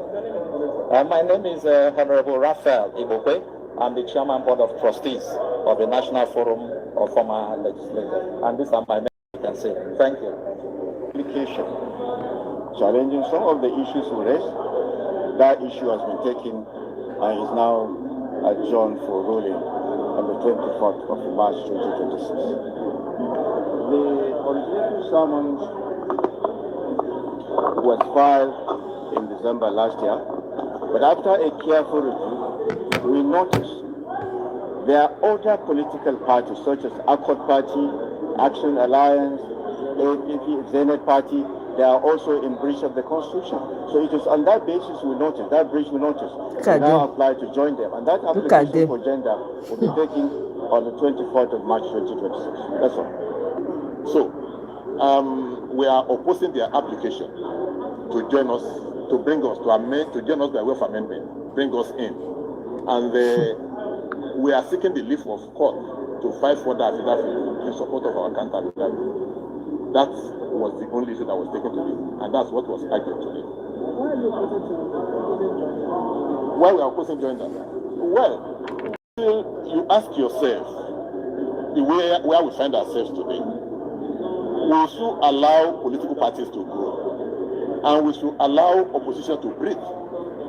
So, if any funny way, any method of erasing all opposition parties must be fought with every power that we have. It must be fought. I'm not a politician, but if we need a better Nigeria, opposition must be allowed to. Exactly. Yeah, thank you, sir. Exactly. Well said. I just say you were against us. Good say I listened to you. Jofo, you say when some people say it's not every elder. Me, I don't believe in that facade. It's not every elder that is meant to be respected. I'm sorry. Stupid, foolish, dumb people grow old. It's not every elder. If an elder misbehaves, right, then he has incurred the disrespect of the younger ones. It's just that simple. You want to be respected? Respect is earned, it's not given. Is this mindset, this nonsense culture that people have in Nigeria, where even if your elder is pissing on you, they will tell you to say it is raining. Not me. Sorry. If you do anyhow, you go. Not be elders carry us reach where we dey so. Not be the elderly ones carry us reach where we dey so.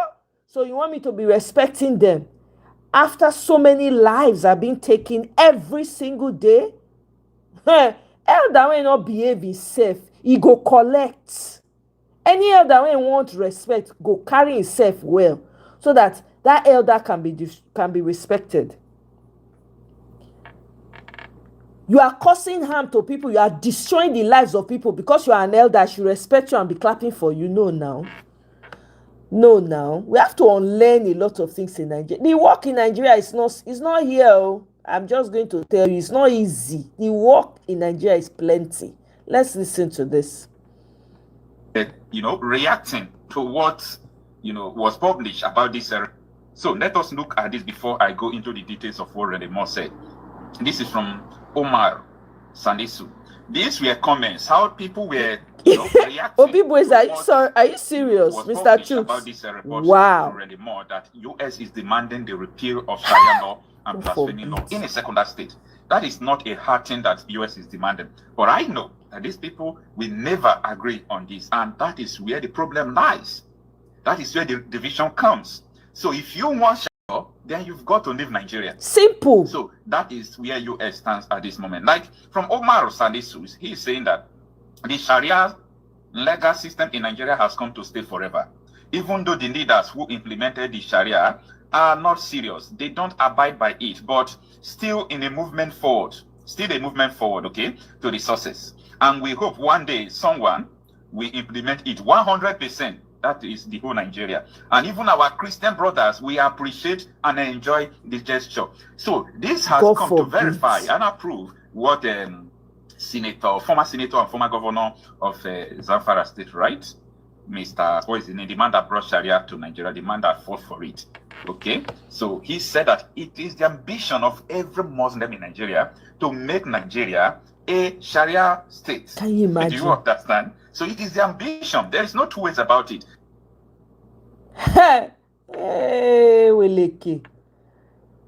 Problem plenty for that country, but we go resist. Let me read this tweet. This is from Nefertiti. She said, who advised Remi Tinubu to come to America and lie to the #1 media in the world? People who are looking for politicians to roast. By so doing, she angered the media in America. Local champions ran into town and claimed that $9 million fetched a US-Nigeria partnership on counterintelligence. Since when have America and Nigeria been equal partners in anything? The $9 million could not even make a down payment for a roasted corn. Oh my God. America's foreign policy is characterized by the carrot and stick. Reward and punishment live side by side. On one hand, America will sanction you. She will block aid and hardware sales to your country. In the same breath, America will partner with you on healthcare and counterintelligence, but you are just an unwilling participant. It is a 99 against 1 formula. America calls the shots. In this case, the APC has no option but to tag along. Remember, the White House is here to apply its full weight on your reckless politicians. Okay? Trump has options at his disposal. He's just being circumspect. Since US boots are in Nigeria's soil, POTUS is soft pedaling for now. He will allow losers to nurse their wounds and fight another day. Geopolitics is not your mate. Now, this is CBN News, right? One of the most dangerous places for Christians worldwide is Nigeria. More than a decade of deadly violence has drawn international scrutiny, prompted U.S. military action and fueled debate over whether Africa's most populous nation is facing genocide. In an exclusive interview with CBN News, Nigeria's First Lady Oluremi Tinubu pushed back on claims that Christians are being systematically exterminated. What is the truth about this complex crisis? Christians are disproportionately targeted. If they're not unalive, they're kidnapped for ransom, lose their homes, farmland, and churches. And in some cases, women and young girls are forced into marrying their captors. More than 70% of Christians unalive worldwide in recent years have unalived in Nigeria, according to Open Doors. So they put a picture here. Look at it, CBN News. See the picture of the people when they're unalive. Then they can say Nigeria's First Lady is a pastor who rejects genocide claims, but the persecution is real. Okay, that's CBN News. Now, people started recycling when Canadian court declared APC, PDP terrorist organizations and denies asylum to fleeing Nigerian politicians. See, say politicians want run, come on for the country. Now, Mike Arnold now drew a picture with Remi Tinubu in mind, of course, said, I learned something today, 100% confirmed. Mrs. Tinubu asked for a speaking spot at the IRF summit. You guys remember the summit I told you is happening? The summit I told you that, some Nigerians have been attending, right? Exactly. We've even listened to videos from there. Prophet El Issa Buba was there and he spoke at one time. She was lobbying to get a spot in that same summit. And the summit people said, hell to the no. They tell her no, take several seats. Now be this. So, of course, he drew, what you see here. All right, well, let's keep going. Okay, this is Fulani activity in Eha Amufu in Enugu State. Over 11 people died. Let me see if I can play it. My people who still talk about Benue State, these people don't go attack Enugu. They don't go attack Enugu by people they are join. Nigeria. Which way forward? Who gonna watch?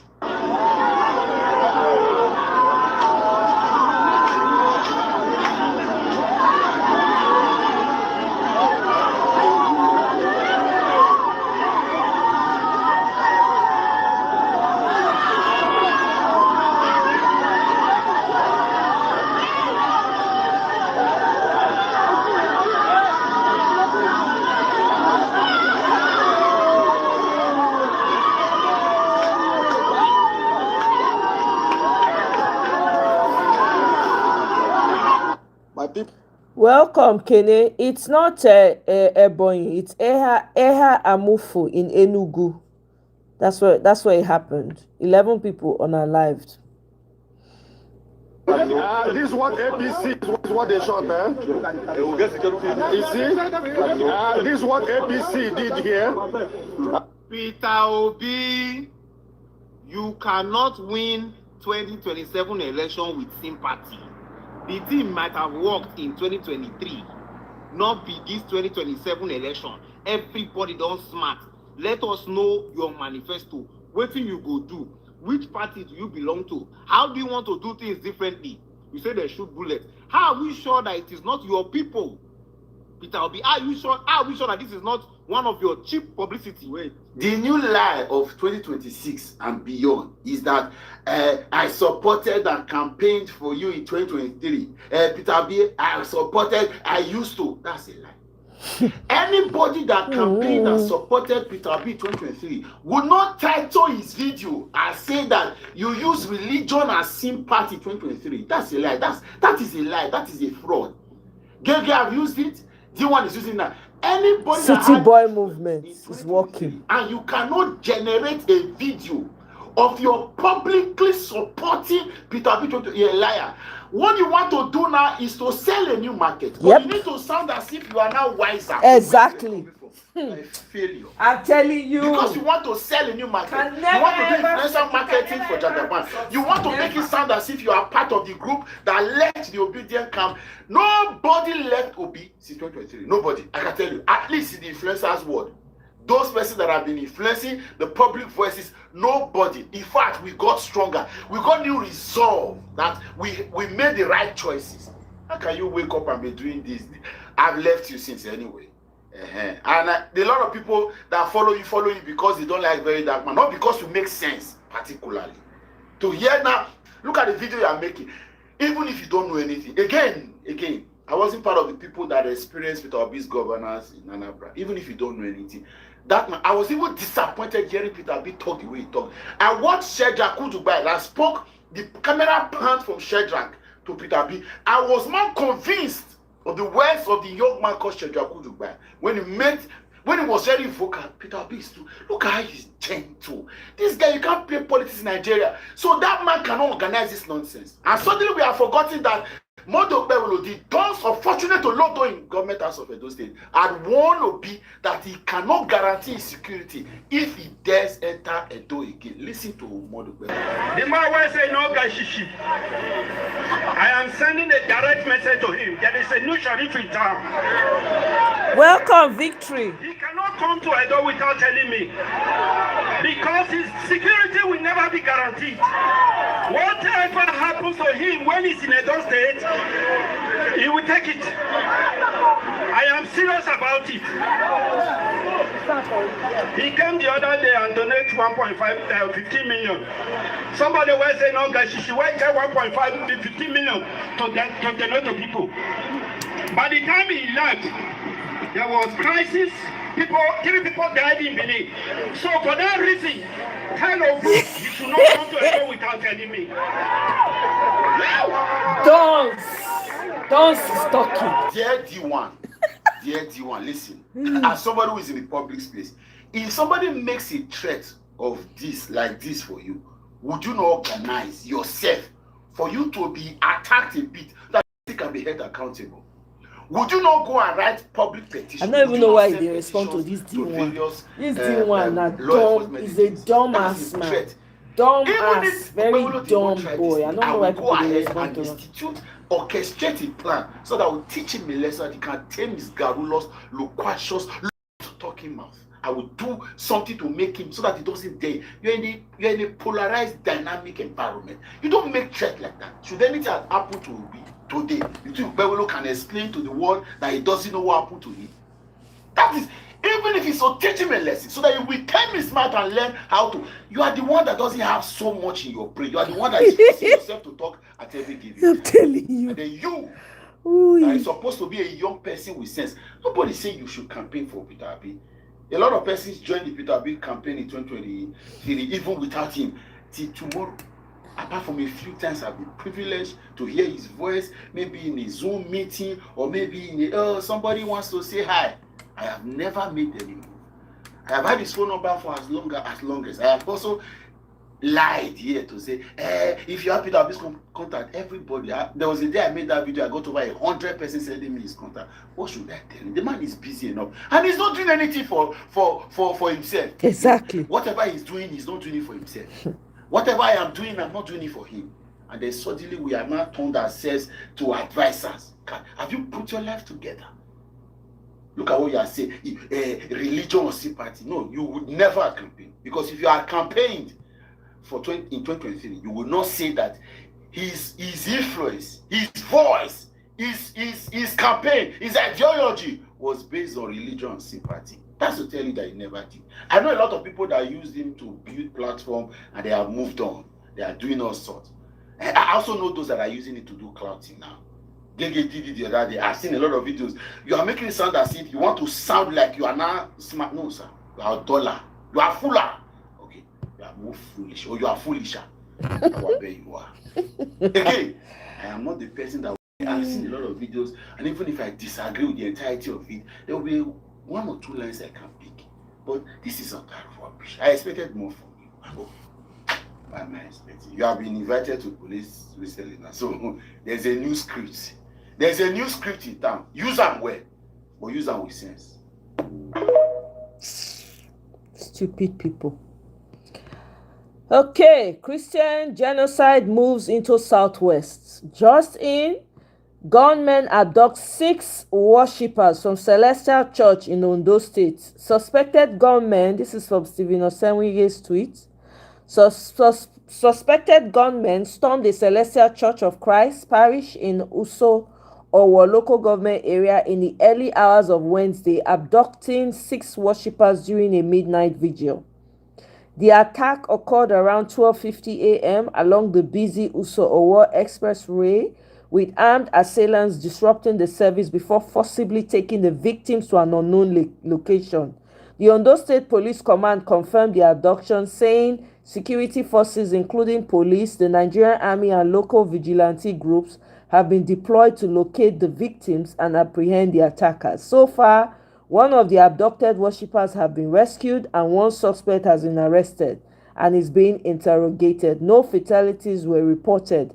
The abduction comes just 4 days after the gunmen kidnapped a couple in Iluabu community, Akure North local government area, amid a rising wave of attacks targeting vulnerable communities and highways.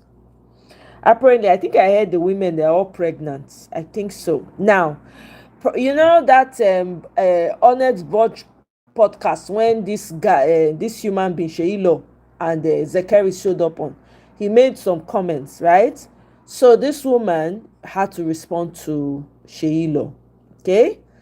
Let's listen to what she had to say. Hi, Nigerians. My name is Basandra Chisom. And I listened to what Sheilo said, that in Honest Bunch podcast, saying sorry, that maybe today kidnappers, they kidnap and they kill people, white people.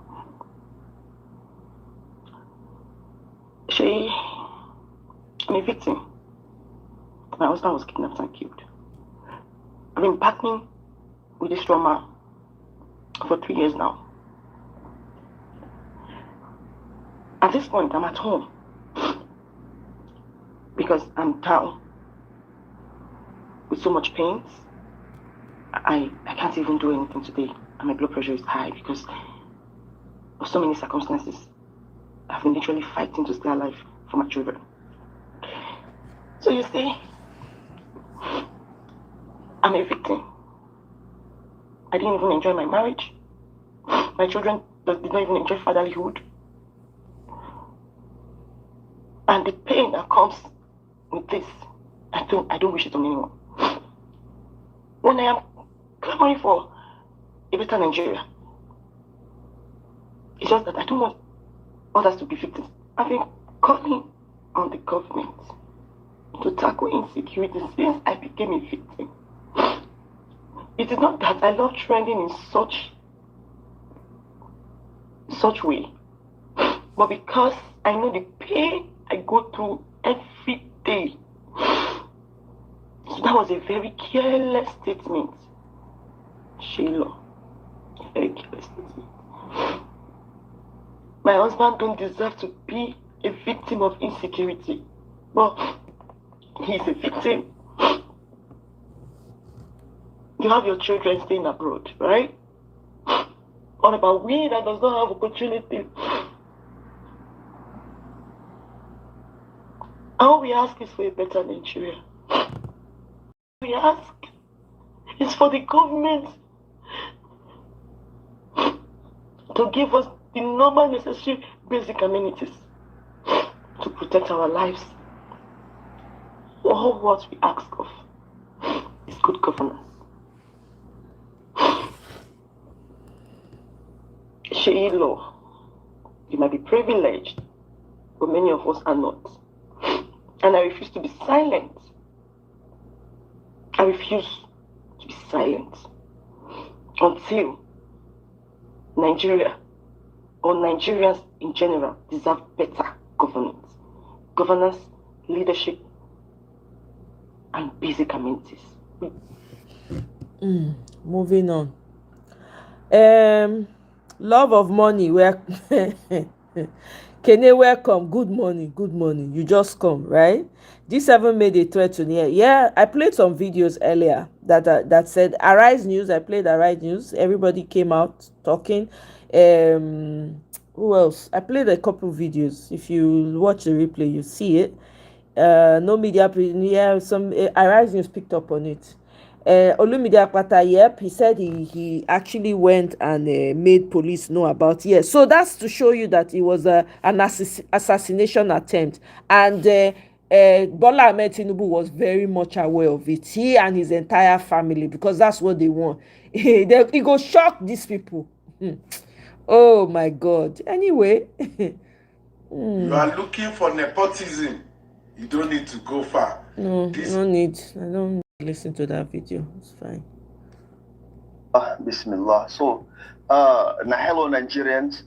I don't know why some Christians, most especially those content creators, are so much concerned, are so much obsessed with the way Islam and the Muslims operate. How did you?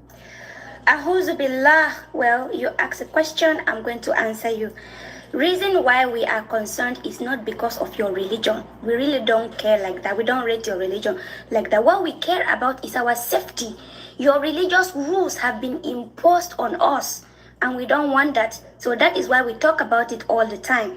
The Sharia law is a religious law, and it should stay at the confines of your religion. Let it not cross the borders of your religion. A'udhu billah, bismillah.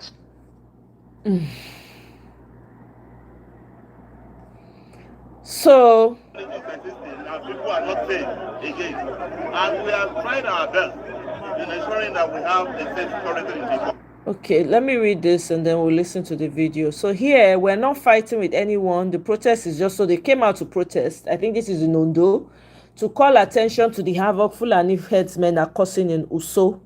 They cannot continue to kidnap us. We pay ransom and they still bring cows to come and feed on our land again. Nobody is rearing cows in Uso. The Oloba, king of Uso village. But our youth cannot be prepared for what they are doing presently. And I believe it was done in another community. And what they are doing, they are justified. But the only thing is that they are trying to draw the attention of the government. They are not fighting with anybody. And this issue of injustice with the issue of S-men on our land, we don't know of any other community, but we are talking about it too. They cannot come and kidnap us, and eventually at the end, they not come back again. So feed their cows in our dear community. It's not done, we're not going to tolerate it. And what do you do? My commander, what is that? So what are you doing? I'm totally in support of it. And this time around, what the youth are saying in the Nigerian community, we don't want to see any cow in our Nigerian community again. We don't want to see it. The anti-grazing law should be revamped. Why is the law in Ondo State and the cows are still coming to our community? With nobody's hearing cows in Usu. And I don't see any reason.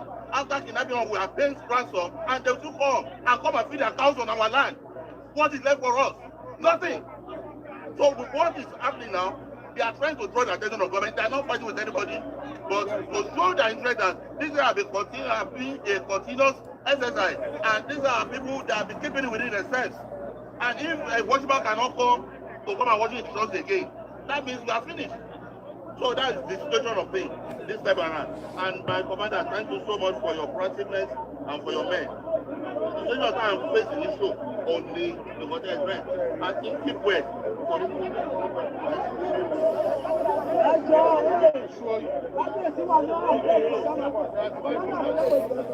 Please hold on, please. The government is very, very clear. The innocence value. What is right now, as I talk to you, my men are ready to go into the forest. But that is not enough. We assure you that we will enforce to the letter, as you requested, the anti-open prison law. But we need your support.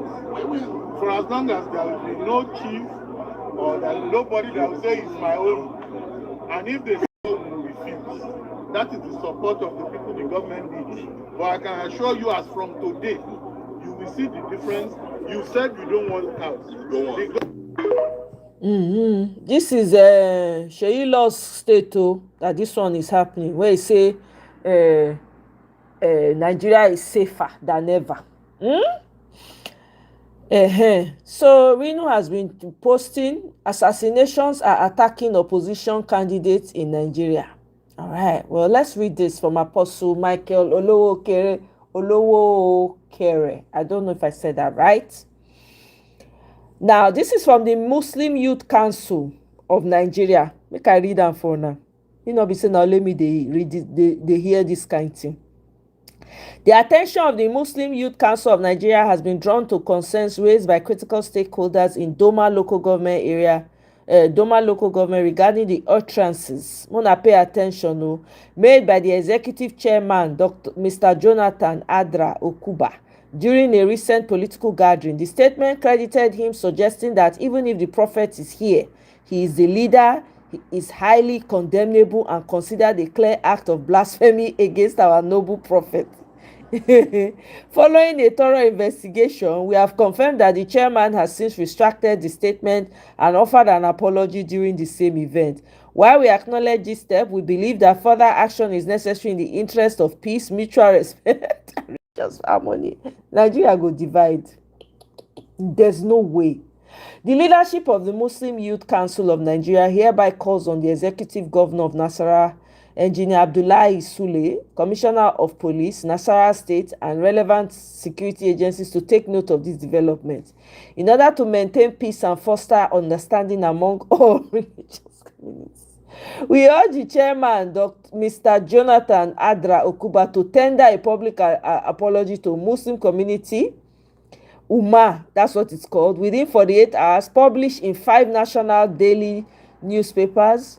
Failure to comply with this request may result in more serious consequences. We appreciate the cooperation of all parties in ensuring sustained peace and respect among our diverse communities.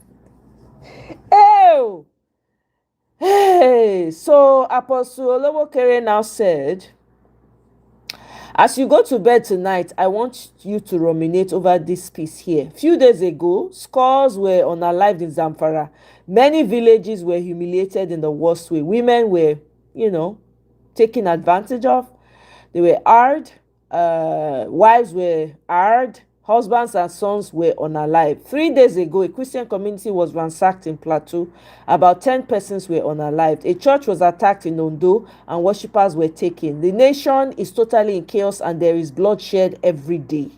But none of this brings any concern to the idiots that make up this MY Muslim Youth Council of Nigeria. It doesn't matter even if the country is sinking, as long as it doesn't affect Islam or Muhammad, it is okay with these animals. Have it at the back of your mind. Nigeria is never going to be back better as long as these retards remain in our society. There's never going to be peace, progress, or prosperity. What we could continue to do is what we've always done, manage to live with each other. There's just too many errors in the foundation of this country. It will never work. It may not be today or 10 years from today or 30 years from today, but I assure you, a day is coming where a generation will rise and dismantle this unholy marriage. It has already started. Apostle, just join the ship. It don't already start. We cannot live together. It's not possible.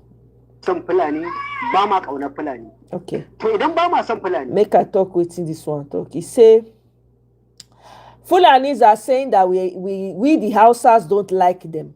We the Hausas have been the ones voting Fulanis into power, yet they turn around to buy us. Hey, see wetin this man or blah blah. Michael uncle. If Michael hear me, Michael no go gree. But anyway, Peter Obi is banned from entering Edo State, and Obedient Movement is declared a terrorist group in Edo State. Edo State government blows hot. All right now, I think this is necessary. I like this. I like the leg when you don't bring come out. I hope he can match the energy.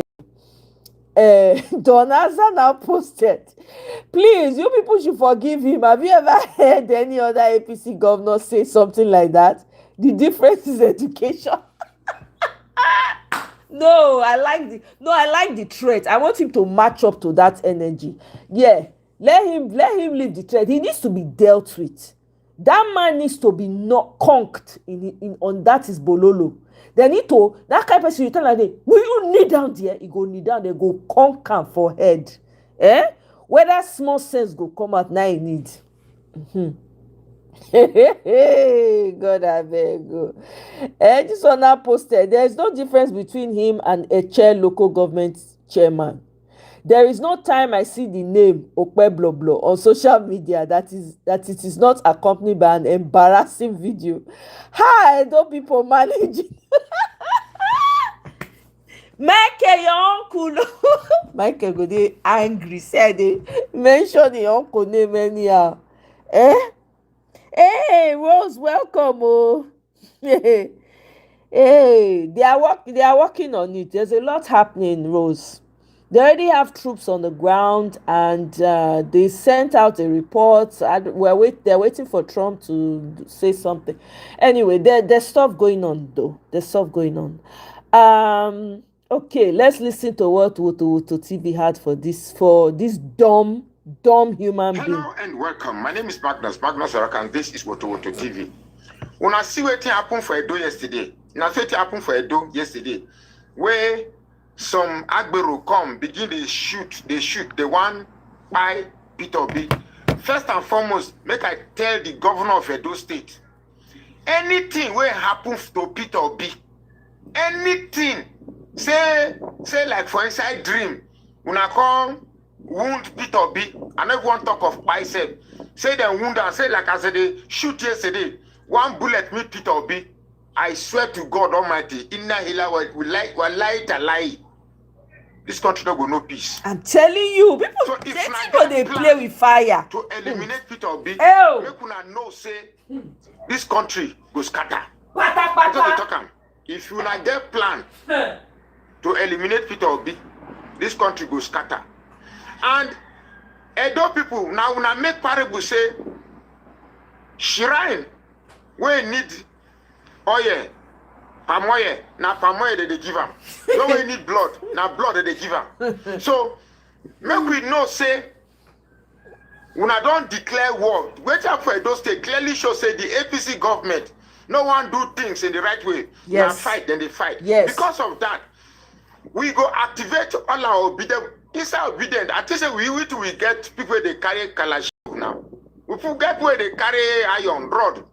So anytime they gather, make sure say we get them around so that if all these boys come, as they open, we open. I mean, which kind of nonsense with this? Which kind of nonsense with this? So we not go see Monday Okpegolo. Peter Obi go come Edo State again, and this time I'm telling you, since we don't show say it don't reach like this, to they carry pipe enter venue. We say go there prepare with pipe enter in the come. We go activate her. This country, we go show and say, no political party has the monopoly of violence. Everybody get violence for everybody. So make una no try am. Think say, una go discourage us. Everything they happen, they encourage us more. That Edo State, the next time Peter Obi go come, we go plenty pass like I'm that. telling you. The next time Peter Obi go come, we go plenty pass like that. I'm telling you. This is the effect of carrying an Agbero to make an Agbero a governor. But we no fit pronounce GCFR. Grand Commander of the Federal Republic. Me Tokumbo no hear this one, no. You know if you pronounce them, they call GCFR, GSM. Tokumbo no let me leave this one down. This is the problem of having an illiterate and a thug and an inexposed entity to become a governor of a state. All because you want please Tinubu. Because if Tinubu see that crowd, he go ask, now this way you want to give us 2.5 million votes. So me, enough of playing the good guy. Because we obedient. Now only after it happen, we call they cry. Enough of this crying. I'm telling you, myself don't tire all for the cry. cry. Bad boys where they so obedient, When where they carry pipe, make una activate. So that if we did there, because right now police no go protect us. Yes. Army no go protect us. Yes. Now we go fit protect us ourselves. Exactly. So any person where no say they carry pipe, if we dey gather like this, we go there prepared so that if they come with this kind of thing, as they blow breeze from their pipe, we go they blow breeze for our own pipe. Waiting. Which nonsense with this? Which nonsense with this? Anyway, me, I don't talk my own. Make anything not happen to Peter Obi. Make nothing happen to Peter Obi. Anything happen to Peter Obi, well, the consequences, we will see them. My name still remains Magnus Soraka. Follow this page and share this post now. And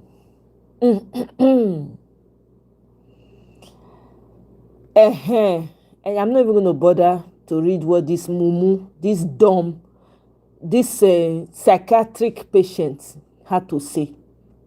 So people are retweeting. Don't vote for me if I fail to fix electricity. The Nation, Tinubu.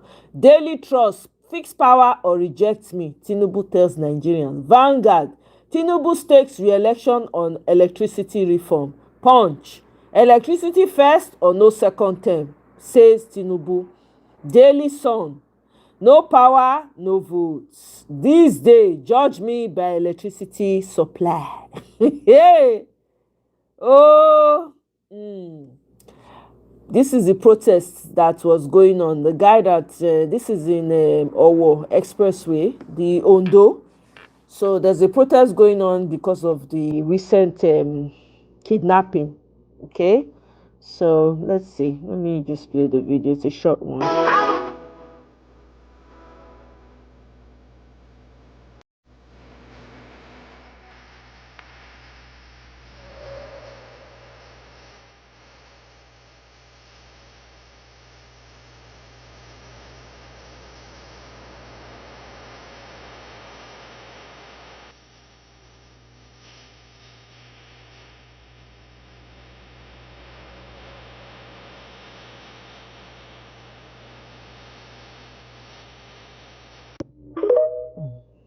Okay. 5 pregnant women. 5 pregnant women were kidnapped last night from that Celestial Church. So only one has been rescued. So remaining 4. Hey, I shudder. Let's listen to this guy dump on Sheilo. Let's hear what he has to say. This is highly concerning. Watch this.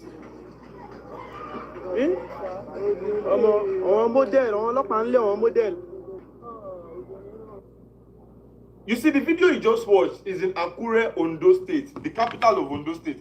And if you lived in Akure, I'm talking to you now as someone that has lived in Akure for more than 10 years. If you live in Akure, you will know that road very well. That's that Grand Capital Road in Alagbaka, from Grand Capital down to Signatures, and this motel after Signatures. You see, those girls that they are calling models, that's ones we call OS or scroll, you get. I want to talk about 2 things, the people and the government. And first, before I get into this, there is no moral justification, no social justification for this thing these girls are doing. There is nothing that justifies you picking to be an Oscro over picking a legitimate also. But then, you see this run where those girls they run, where they run for police. So before end SARS in Akure, anytime police pass that road, now both genders they run, both genders. But after end SARS, you see, many of them we know they areas where we say people they really feel police brutality. When I no go really feel understand.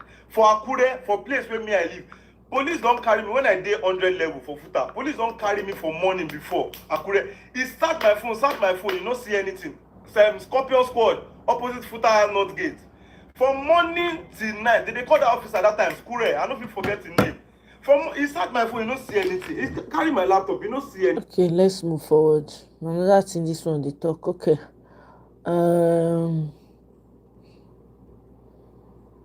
Abroad, if you dey well within Nigeria, we dey suffer. Come back home, oh. Nigeria don't change, oh. Nigeria don't change, oh. See what on those He said Sydney. He said he bought ambulance and he commissioner. What is the ambulance when he buy? On those states is shining. On those people are great now. On those people are great now.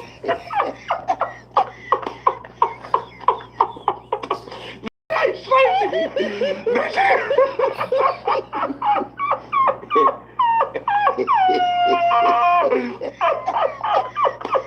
You when you say I brought come back home. Hey, God, You don't buy a black on inside.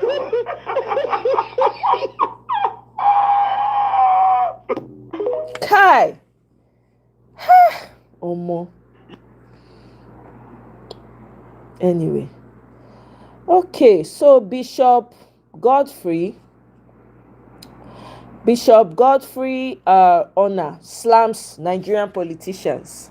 He says those who degrade themselves, rig elections, and chase power at any cost will face God's judgment and the shame of the nation. Bishop Godfrey Honor of the Catholic Diocese of Nsukka delivered a scathing homily at the funeral of Senator Oke Ezia on February 13, calling out Nigerian politicians for moral decay, rigged elections, and degrading behavior to attain power.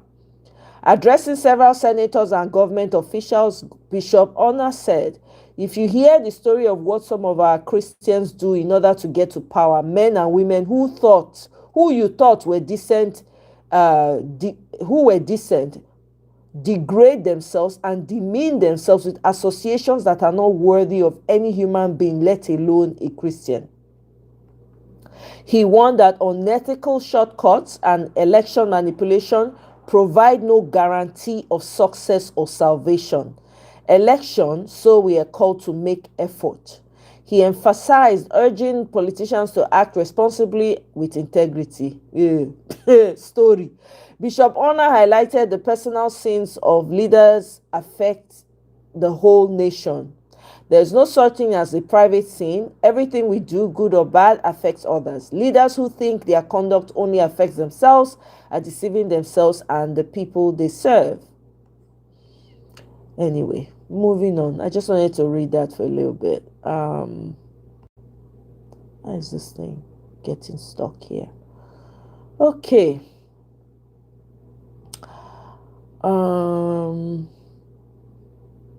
They are repentant Boko Haram that they carry them put for army. It still continues. They never stop.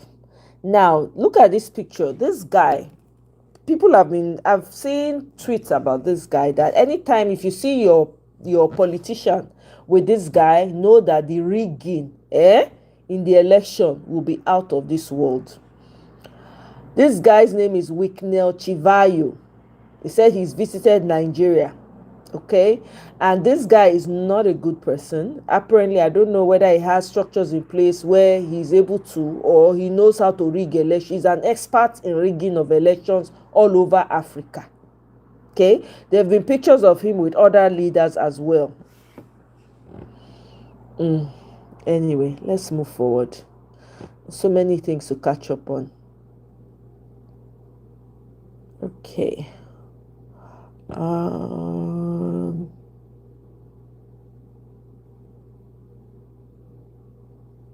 Even Atiku Pikin self they retweet Where did I find myself here? How come? Hold on, no, my people. I don't enter where I don't know. Okay. We don't see some of this. I know I have a couple more videos. How I find myself for there? I no can know. Okay. Saying this. Alright, we're saying this. I said I didn't want to bother with this person. Okay. Alright. So the women of Ihiala replied Soludo. So Soludo concerning schools ending Monday sit at home. They said they will not come out on Monday, citing that his children are abroad and he's forcing them to come out on Monday. Oh my goodness. Breaking news. Earlier on today, gunmen in the early hours of today abducted 5 worshippers. We know that. We saw the video. Now, bomb explosion rocks Gusau Funta Highway in Zamfara State. This is the bomb in Syria land. Okay. Hey. Was being carried out against the Celestial Peter Obi in Edo State.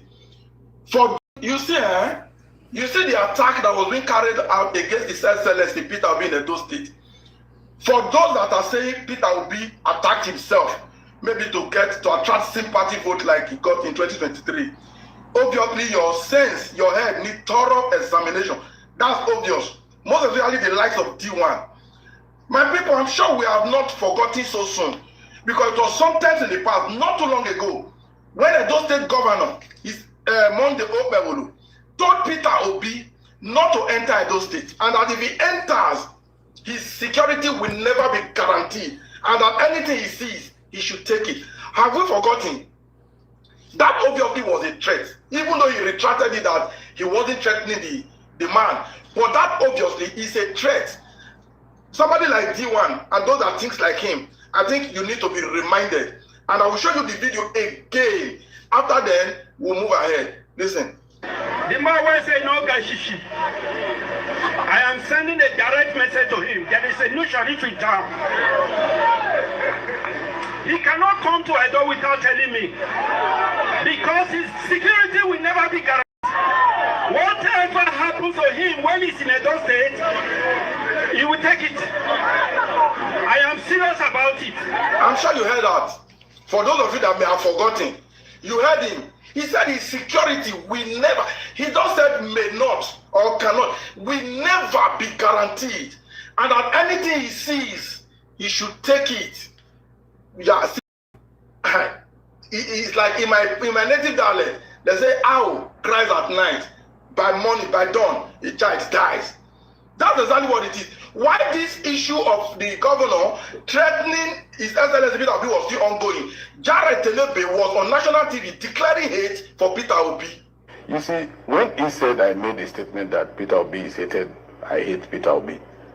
The opposite of hate is love. If I don't love you, I hate you. And I know I this Jared Tenebe, they need to flog him publicly. This man needs to be dealt with. These are the evil people we have in the like someone without hating them, really, Mr. Tenebi. If I don't love you, it doesn't necessarily mean that I hate you. I can dislike you. No. That is, if the difference between hate and love is what you are saying, that being at the middle. I don't stay at the middle. I'm an extremist. I stay at the extreme. I don't like Peter Obi. I hate him. I have the right to like or hate. So that was now. So you will be hated in the world. Your entire family and generation will be hated. Useless human being.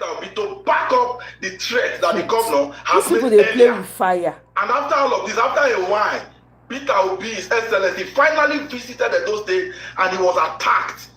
Secretariat where they had their ceremony was destroyed because they made them outside there and they trained them all down to the house of Odige Oyegun, who was an ADC leader, and gunshots were rained on the gate. Imagine they have access to the house. Perhaps they would have made do with the threat of the governor, because he has earlier said that Obi's security will never be guaranteed and that anything he sees, he should take. If the governor of earlier said this and an attack like this is happening, And the governor now is coming out to debunk the fact that they have no hands in the attack. Where can you prove that? You've earlier promised you were going to do this. And in the midst of all of this, and you see some Nigerians actually thinking the way of D1. See, D1, those that named you D-Mumu, they are too intelligent. You are one of the dumbest Nigerian youth that currently live. I'm you telling look smart, you. you look sound, Dumb. you look like you are sane. But whereas Hey, you are one of the worst Tracy, currently welcome, living. sis. You are a good example of those that I refer to as non-living things. D1 space in Nigeria today is entirely vacant because your existence is useless. I'm not saying this from a place of hate or maybe because I'm too passionate about Peter Obi, but you must do things the right way. With all of this evidence, if reverse was the case, what would you say this? Would you in fact, let me show you a video of D1 briefly. Listen to the idiot. Peter Obi, you cannot win 2027 election with sympathy. Hear the dumb man. Very dumb. Not be this 2027 election. Everybody don't smart. Let us know your manifesto. Not only everybody don't smart. Which parties you belong to? How do you want to do things differently? You say they shoot bullets. How are we sure that it is not your people? Peter Obi, are we sure that this is not one of your cheap publicity? Wait. I'm sure you heard the nonsense that was spilling out of the shit hole D1 calls mouth. That Peter Obi may have orchestrated the attack against his own self just to attract sympathy vote. What an insult to His Excellency Peter Obi. Is it now that Peter Obi is soliciting for sympathy vote? Is it now? See, D1, I'm doing this video for you and your likes to remind you that what happens to Peter Obi was earlier promised by the state governor and the state party chairman. So they made do with it. If not that we had a lawless society where being in the APC made you equal or above the law, this is something that could have as well taken further. But unfortunately, where are you going to take it to? And D1, if you have sense, because obviously now we now know where you belong.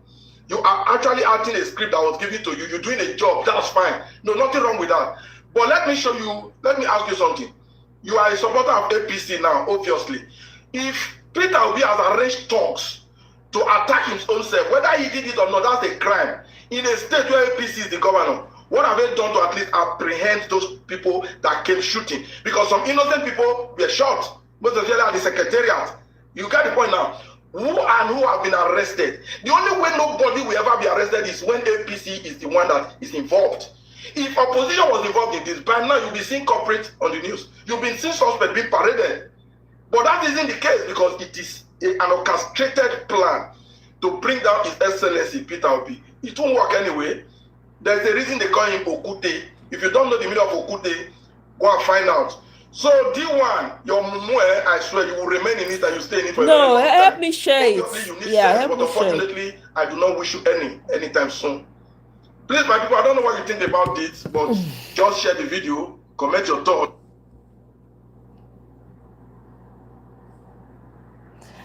The English Alaji says Nigerian government are the real kidnappers, Boko Haram and bandits in Nigeria. We already know that, don't we? Let's just move forward. We already know this, right? We know this. Government is going to move to a better place, and I am a governor who, sees the cry and what the people need. So on that light, we've moved swiftly to look for a way to upgrade our government. A lot of you will not understand how happy I am for this decision we have made. Me and my the special advisors, we sat down and then we asked ourselves the basic questions. People have been complaining. Things are not moving in the right direction. So we now ask that question, who do we need? Who do we need to help this government move more backwards, Forward, Your Excellency.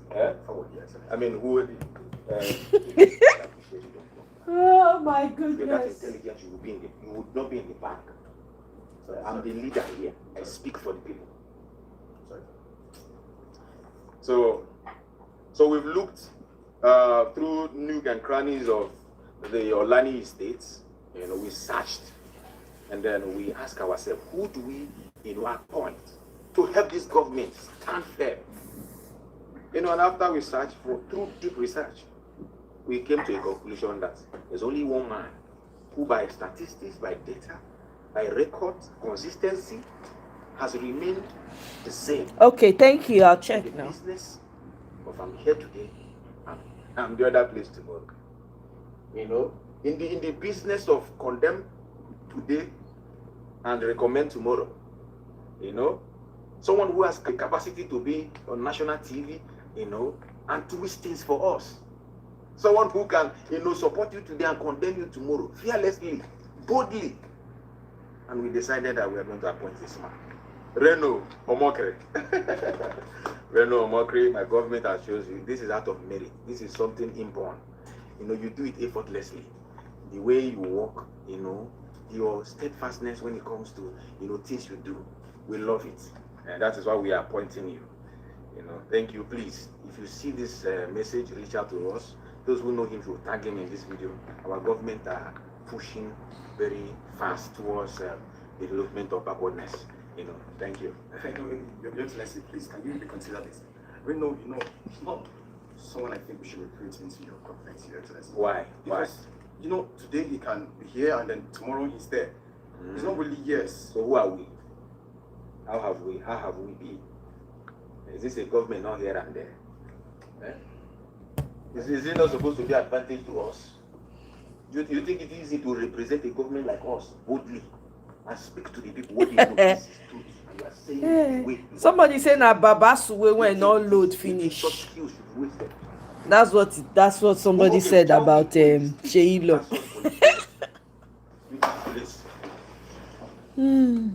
Let's make a good deal.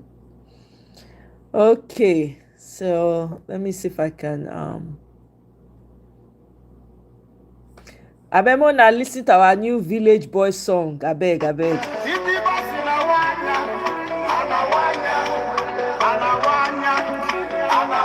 While I pull up my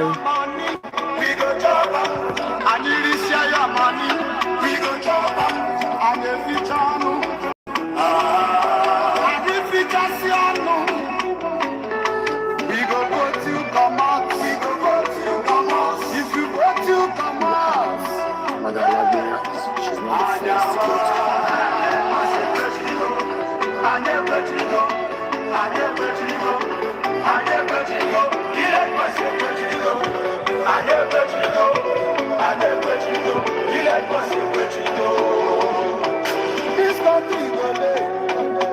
Okay, if power reach, wetin I dey talk? Hausa don rule, Yoruba don rule, make Igbo man rule. That means èmi ló kàn, na our own turn o. You can't fix Sunday Igboho, bandit dey waka, we get our own.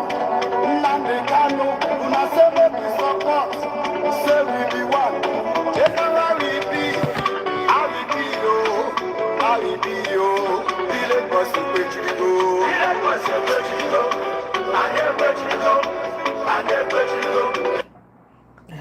That's our song now. Representing for the village people. All right. So we're gonna come back to this. Let me quickly play the video you're talking about. So let me see.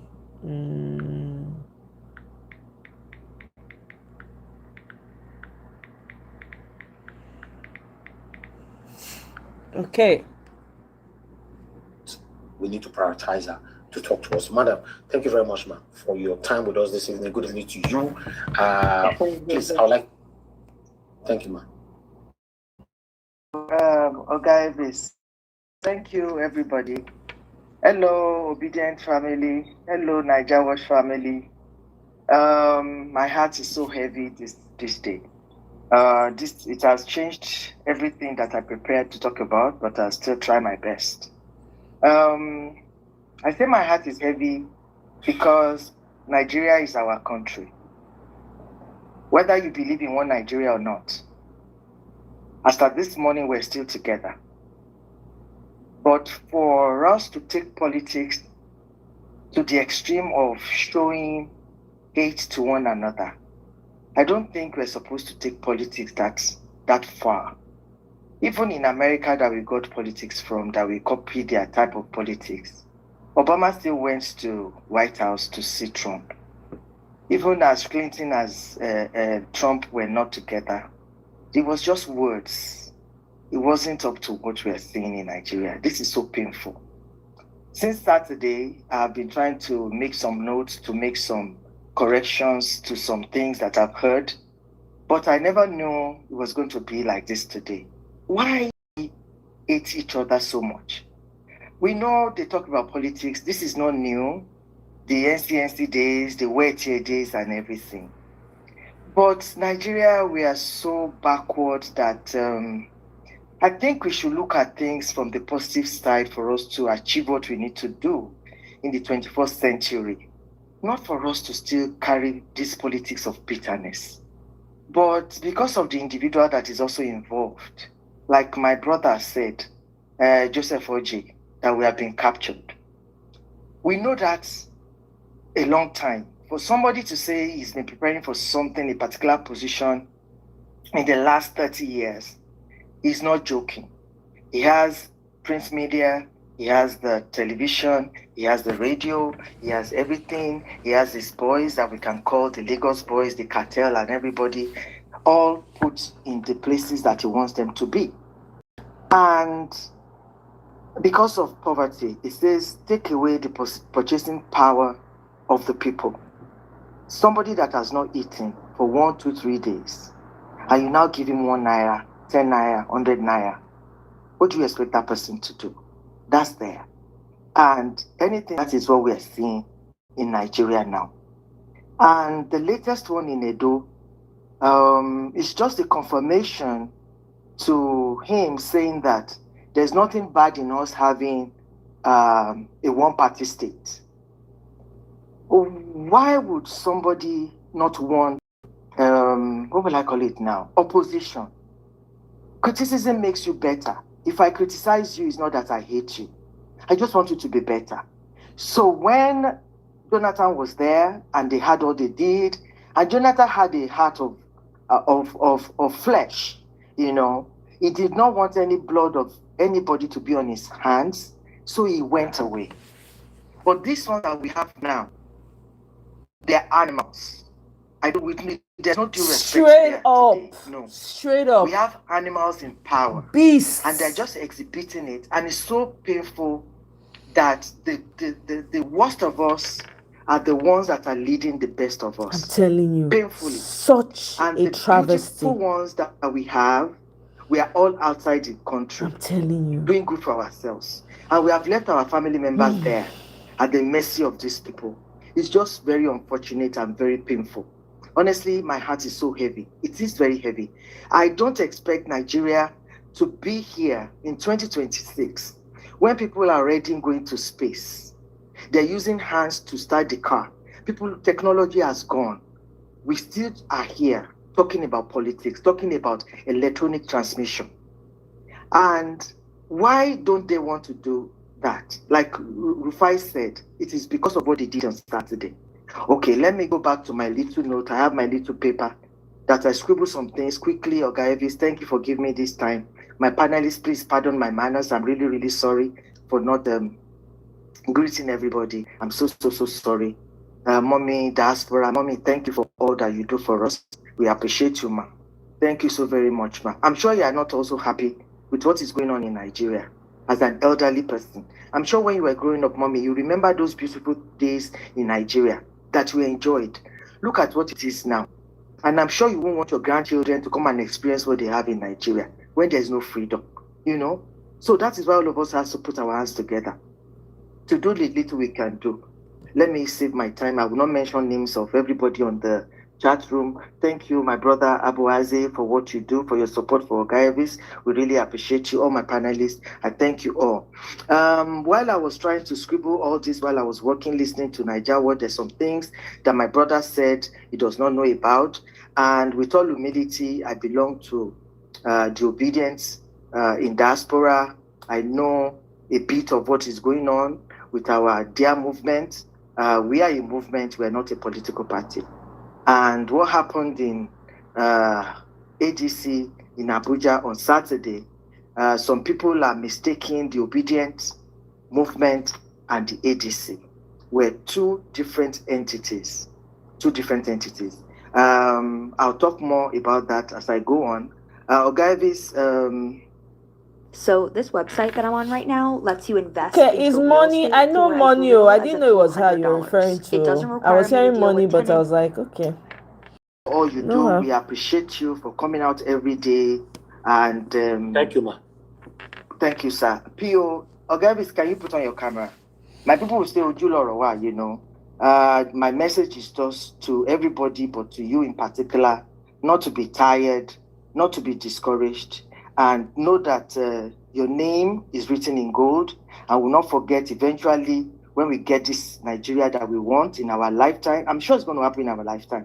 Despite the fact that we are moving towards anarchy the way it is going now, and something will break before you fix it. It's like Nigeria has to break before it is fixed. That's true. Any way we want to look That at is it. My true. brother Brown Pata will talk about the constitution. Some of us will talk about giving us our regions and everything. Something will just break. What it is, we don't know, but something will happen.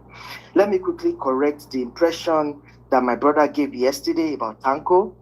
Tanko is the interim global coordinator of the obedience movement. Tanko did not impose himself. He did not impose himself. Some of us are privy when people nominated some people, and there was some voting that was done in the inner caucus, and Tanko was the one that was chosen. If you say Tanko is competent, I'll say no. But Tanko did not usurp his authority. Tanko was confirmed by PO to lead this movement. I'll take that. Yes, thank you, my brother. You know, let me say that. Thank you, Ogaibis, for opening your camera. So I want to take that away because Nigeria Watch is heard by so many people all over the world, and people that love Peter Obi and the Obedient family. So anything that we put out, we should be able to say the right things, because I know Nigeria Watch is based on facts that can be proven. So I'm saying, with all due respect, that Tanko did not impose himself. PO was the one that chose Tanko and agreed that Tanko should lead us in the interim. But Tanko was supposed to lead and have a conference that elected members were supposed to be presented or elected. But that one he has not done. And that is why so many obedients are angry with him. If you go to Twitter, you'll see so many people tweeting at him and saying that it's a mismatch. It is time for the movement to move forward. But you see, with the way things are in Nigeria, after the election, went to the court and whatever, his own thing is that there is no time. But Tanko is what we have as at this time. Tomorrow, something else can happen, but he didn't impose himself. Then, concerning the obedience and the ADC, that will bring me to what it is that happened in Abuja for the election. Ogaivis, between me and you, there was a lot of sabotage. All right? There was a lot of sabotage. They had polling unit agents. I'm telling you, there were polling unit agents, but you see the style that LP used for us the last time was the same thing that happened. If people go to Twitter now, they say people are arguing concerning the money that was dispersed. I heard from reasonable quarters that PO gave 100 million for those polling unit agents. Oga Jonathan was saying, I can't remember, maybe Saturday or Sunday, beautiful submission that he did, beautiful analysis. Yesterday, talking about some strategies, the 4 strategies that they used for rigging. That was exactly what happened. Number 1 was that curfew. Number 2, people's polling agents were changed. You understand? Some people could not even find their names even when they went there. And number 4, some of the beavers were manipulated. So what happened is the agents, most of them were compromised because these people bought them over. Remember the foundation, poverty. So if my party gives me 20,000 as an agent and they brought 100,000 to me, I took the 20 for my party and also the 100 and I sabotaged my party. Wow. That was exactly what happened. Wow. But you see, everything has not unfolded, yet we are waiting. I would not want to leave so much out in the open, in the air now. But what happened is, ADC had their problem with PO. Let me say that again. They had their problem with PO, an internal thing that was happening in ADC. They felt that Dr. Mo is PO's baby, candidate, obedience member that is Mhm. close. So they abandoned everything for the obedience to do. Mm, And on yep. the side of the obedience, we had a fundraiser, even in the diaspora, that I was Yes. privy of. I was on Yes. that space. Yep. We raised money for him. I We put donated. like a backup for ourselves. Mhm. But unfortunately, people that traveled to Abuja as obedience, what happened? There was curfew. So there was little or nothing that they could do. And the things that was like Charles said on Arise, that they should move around just the way Wike is moving around. Muke cannot be arrested because he has GSS. Nobody can move around like that without being arrested. We need to tell ourselves the truth. That's right. It looks very normal, but anything that has to do with OP is never normal. Yep. All the laws will be turned upside down. Yep. Nothing will be done right because it has to do with OP and the obedience. So that is exactly what happened concerning that. There were polling units. There was money that was given, but you see, there's sabotage. Some people were even recorded saying that they think they can come to Abuja and think they can write them because they say they're obedient. That is internal thing. Then another structure that I want to talk about too, that I think my brother, what's his name now? Alabo was talking about Ogayevis. Let me put it in perspective a bit, sir. That he was not saying he should come into a coven or a meeting that is being arranged. Maybe he was not able to express himself or for you to understand exactly what is happening. With what is going on in diaspora, because we're in diaspora, they've done election and PO approved some people. I don't have a portfolio. I don't want a portfolio. I love to work from the background, but I have first-hand information of everything that transpired concerning the obedience in diaspora. For instance, in Americas, we have America and Canada. We have our leadership in place that are working on what the next things to do for the movement. And you have in UK too, Oga Elvis. You have your leaders in UK. There's Sol, there's Stanley, there's Duke of Ife. Those are the leaders in the UK. So I'll say more to you, Oga Elvis, in your DM and everything. But I say, let me make this public so that people will know that the obedience movement is not dead. The obedience movement is hibernating because we are waiting for ADC to do what they have to do.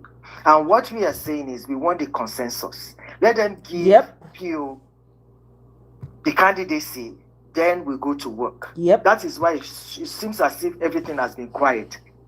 And for the website you are talking about, Ogaibis, yes, he made a mistake by saying that it is being shut down, but not coming back to say it is back again. That's an error on his part. And those are the things we're talking about the incompetence of Tanko. All right? Nobody is giving him a pass mark for the way he has been conducting himself. Unfortunately for us, that is what we have now.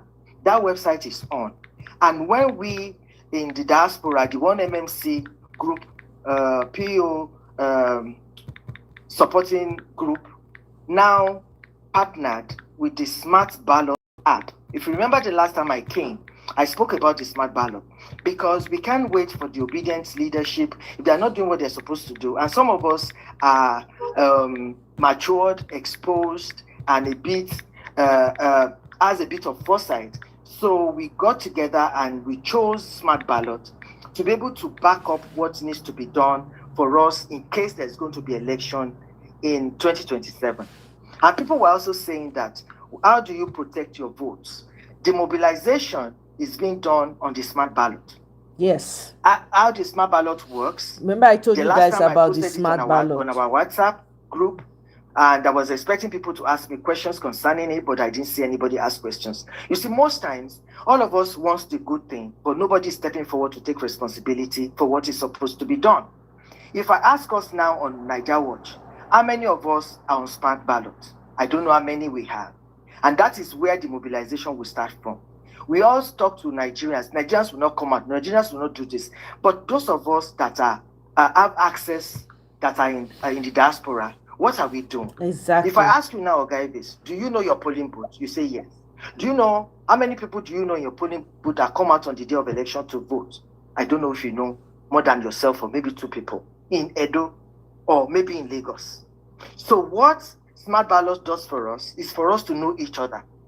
For instance, if people were on that smart ballot on that Saturday in Abuja, I will know that, okay, my polling unit is A. When INEC said it is no longer A, on smart ballot, we can still organize ourselves and say, hey guys, it is 200 of us that is supposed to be in this polling unit. They've taken us away. We cannot find our name. On that smart ballot is when we quickly organize ourselves to mobilize and go to where we're supposed to be. Then another thing is, on that smart ballot, you all have your rooms that when the talks come, there are 2, 3, or 4 of them, but you guys are 100 or 200. You can overpower anybody that will come.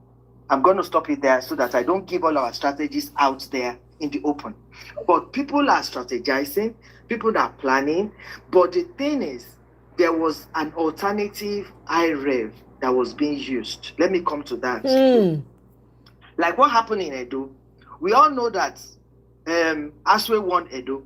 Even the blind person or a lame person knows that. The deaf person knows that he won. But what did they do? They said they came with 2 different result sheets. From EAC, whatever it is. The one you sign, yes. But the one that they're going to upload later, you don't see that one. And that was exactly what happened in Abuja. People were waiting till like about 2 o'clock in the afternoon. Nothing was on the IREV. People were even saying, like, are they not going to upload? When people are asking for the immediate transmission of this election, that is the minus that comes with it. Because what we need to get on is not even that bill itself. It is INEC. INEC is the one that is that is the saboteur that we have. That is what Professor Odikalu always says. If INEC has another server, they put the BVA or whatever, and they upload, but they don't drop it on the IREV. So what happens to you? So instant transmission, instant collation is what we should be asking for. That's another story for another day. That's exactly what happened in Edo, and the same happened in Abuja. So what they did was just to perfect their rigging, and that is why you see all those mutilated papers that is being uploaded now, because they know there's nobody is going to sit down to do the collation of all the results that will come. So they declare whatever they want to declare. So I'm just saying to us, like, I'm not sure if we're going to have a 2027. If you ask me, I'm not sure if there's going to be any election in 2027. Bam. With the way we are going, with this madness that just happened now in Edo, I don't know what will happen tomorrow. Because a day in politics, like they say, is like 1,000. And before you say 24 hours, anything can turn. The table can turn anywhere. So my people, but if you say there's not going to be 2027, there's not going to be election, and there's election, and we're not prepared, it's going to be on us. And that is why some of us that are mobilizing, we are saying that let us take responsibility. If this house needs to be swept, and there are 10 of us and says we need to sweep, if nobody gets the broom, the house will not be swept. And if you keep pointing fingers, Money will sweep it, Oga Jonathan will sweep it, Black Panther will sweep it. At the end of the day, nobody's going to sweep it if we do not assign that responsibility to somebody. In rounding up, let us put ourselves together and begin to mobilize from the inside. The app that can do that for us is the Smart Ballot. You have your room that you guys can put yourself together, because they say rig and pie. You can only rig and pie when you know who is there with you. You cannot be talking to strangers. And the only way to put yourself together as a family is when everybody belongs to somewhere and you are able to do what you need to do. So finally, Oga Elvis, thank you so very much for this opportunity you have given to me. But let us just realize that there's so much envy, so much hate for PO. Yes. That's the only headache that everybody has. Yes. Nobody talks about Atiku. Look at the time we have been pairing Obi and Kwankwanso. Can you see what has happened now? Where is El Rufai today? When you want to move forward, you cannot work by yourself. You need the good, the bad, and the ugly. If you ask me if I was excited about the coalition, it's a no. It's a no. But one tree does not make a forest. We hold our nose and work with those we work with. I don't need to like you, I don't need to love you. But what I need is result. So let's get it done. Where is El Rufai today? So everybody that supports Obi, that is in the what is it called, ADC, that knows where the dead body is being buried, they're hunting them, they're looking for them, they want to just bring everybody down. So in conclusion, I don't know if anybody has any question for me, but in conclusion, my people, we will not get tired. I live in the US. I wouldn't have been able to vote in the US if some women did not get up to ask for our rights and we were able to vote. Martin Luther King died. He was assassinated. But he gave that speech that we use today. This is the time in our country that patriots need to stand and be counted for something. One man and his cabal and his cartel should not hold 220 or 250 million to ransom. Exactly. But time will tell where we're going to end in Nigeria. Exactly. The time is ticking. Patriots, don't be tired. Don't be discouraged. Psychologically, it is draining. Okay, I feel you. I feel your pain. You have never heard me talk like this before. I am always positive that my cup is always half full, not half empty. But at a point that you now have to look inward and ask, what exactly is the problem? Why is Nigeria like this? Why is it that we don't want our nation to move forward? Greed, corruption. But we are not going to cower. They want us to be tired. Exactly. Voter apathy. They realized that Abuja people were prepared to come out. They put coffee. People got discouraged. People went to their polling units. Their names were not found. People's polling units were moved. People went back home. They got tired. But in 2027, if we are going to have 2027, my people, that is going to be the last straw that will break the camel's back for us. If we do not come out in 2027, no matter what they present to us, my people, we're going to have a king in Nigeria. Even when what's it called?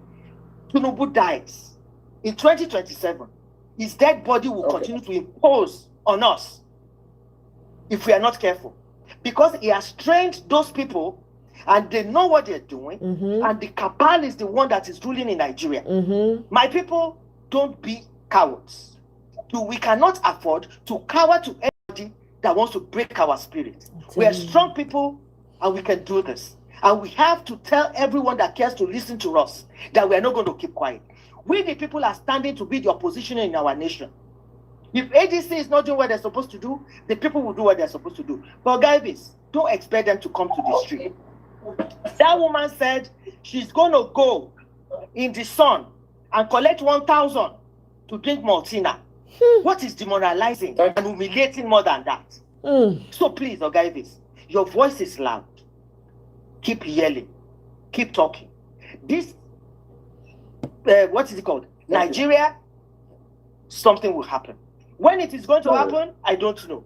But I know that the gunpowder is already in the gun. When it's going to shoot, we don't know. But people are saying there's so much going on Twitter. Some of us, if you are not on Twitter, please try and be on Twitter. I just walk around Twitter. People are working. A lot of people are working. A lot of people are tired. A lot of people are bitter. There's so much that is going on out there. Okay, don't be tired. You are not alone. You might not see them physically the way I'm looking at you, my brother. But believe me when I tell you, so much is going on. Our spirits cannot be dampened. They pushed us to the wall. By the time we finally get to the wall, we will turn around. Thank you, my people. I appreciate you and I love you. God bless you. Thank you, Omoye, for the privilege. And I do apologize for the speakers that, sir. I have a quick question for you. Yes, sir. I listen to yes, I listen to you attentively. How are you, sir? You see, very well. Very well. Thanks. You said the APC and Obedient Movement are two separate organizations or groups. Yes, sir. Yes, sir. Tracy, do we need to continue to listen from this end? Yes, sir. Even scripturally speaking, the Bible says, and two walk together except they agree. Yes, sir. So I don't know how ADC and Obedient will not be. Welcome, Dr. Peter, Mr. Daniel. Welcome. Okay. I don't know how that will be. Yeah, Oga Jonathan, yeah, I do understand you. Do you realize that some people love Pio, they appreciate him, but they are not obedient. They don't even want to be called obedient. Exactly. That is one thing. Yep. Then, Labour Party, because Pio was in Labour Party, some Labour Party collapsed themselves to go into ADC. But it is not every obedient that is in ADC. I don't know if that, for instance, I'm not a registered member of ADC, but I am an obedient. Aisha Yusuf is an obedient, but now she has gone to register in ADC. I don't know if if you understand what I'm trying to say, sir. The movement is still the movement, but ADC is where PO is now, and he says we should come along with him. Obedient movement is giving PO the moral support. Obedient movement as a body, but under the body we have individuals. For instance, somebody like what's his name, Dr. Mo. Dr. Mo went to register in ADC even before PO said anything concerning ADC, because he saw ADC. He does not want to be in LP no more, and he saw ADC and he went there. And because he's a member of the obedient family, as our brother, for instance, the fundraiser that we did for him here in the diaspora, Dr. Mo. So people gave Dr. Mo money independently, not as an obedient body. You have it listened, you type it in, and then you go there. Just drag it in. Thank you. Oga Jonathan, do you understand what I'm trying to say? We will overcome. Thank you. Okay. Mandala. No, I don't want to play it. Sorry, Mr. Obibweze. I can't stand that man. I'm sorry. I don't even agree with what he's saying. I don't want anybody that's going to douse my spirit this evening. I'm sorry. Good evening to you and Mr. welcome to Obibweze. Madam Patricia, how are you, ma? No. I'm blessed to thank God. And highly favored. Yeah, yes, so thank you. And coming to enlighten us. Thank you, I just based on your submission or your information you came to pass, you said that some of the agents, the agents of ADC, they took money. Yes, ma. Okay. Yes, ma. So how or what is the plan if the election will hold, and Mr. Obi is giving the ticket? What's the plan for this not to repeat itself? Because you see, actually, even if they bring electronic transmission or not, if you have a corrupt person that is managing your vote, God bless you. Yes, ma'am. It will can still be changed. So what are we going to make sure we? Beautiful, brilliant question, ma'am. Thank you so very much, ma'am. That is why I also said that obedience is different from the ADC. That is why obedience support group, 1MMC, the people responsible for the 1 million march, it's a group. That is why we have adopted the smart ballot. The smart ballot is the one that makes us to organize ourselves. And the organization for ourselves is when LP taught us that lesson, and that is why the brainchild of the smart ballot came. They taught us the lesson. The LP agents, just like what the agents for the AGC did now, they collected money. Some of them disappeared. Some of them didn't even go there. And that is why Aisha is in some people's black book till tomorrow. Because she did not release money. Because those people did not post their results. If you say you went somewhere, where is your result? You could not present result, but you want to collect money. I'm not going to give money because you didn't do the job. Yeah. And that's why they said some places didn't have agents. So, Madam Patricia, straight to your question, ma'am. ADC, if they give OP the thing, ADC will have their own agent that has his tag. We, on our smart ballot, because I know that polling booth A is my polling unit as an obedient. So in my polling unit on smart ballot, we have our room. So the 200 of us or 150 of us or 100 of us in that polling unit, we already know each other.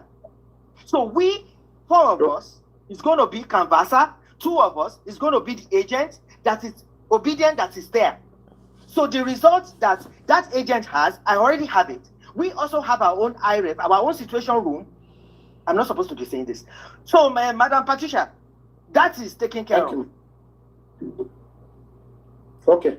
Thank you. Thank you very much, Madam Lagme, and thanks for your submission and for coming in today. The most important part of your submission today is for me to know that at least obedience is still in existence. That's all. Oh, yeah. Yes. The village, very much alive. And so much planning, organization is going on. I'll call you and let you know those that are in charge of the UK, so that the things that are going on there, you'll be able to know. And those of us in the Americas too, that are interested in knowing what is going on, some meetings and everything, the organization that is going on, if you're interested, you can just, my DM is open, my phone number is on WhatsApp, our WhatsApp in, what's it called? Niger Watch WhatsApp and everything, for us to know what is going on. But the thing is that you don't know who you are talking to, you don't know who to trust. So everything is like shush.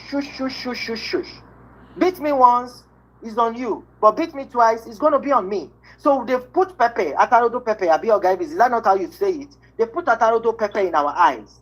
So before I can say anything to you, I have to be sure that is my family member is Ogaibis that I'm talking to. That Ogaibis, this is what we're going. For instance, what is going on now in Niger Watch family, I know all of us, as many that love Nigeria or PO or something, we can tell ourselves things, we can ask questions, we can strategize together.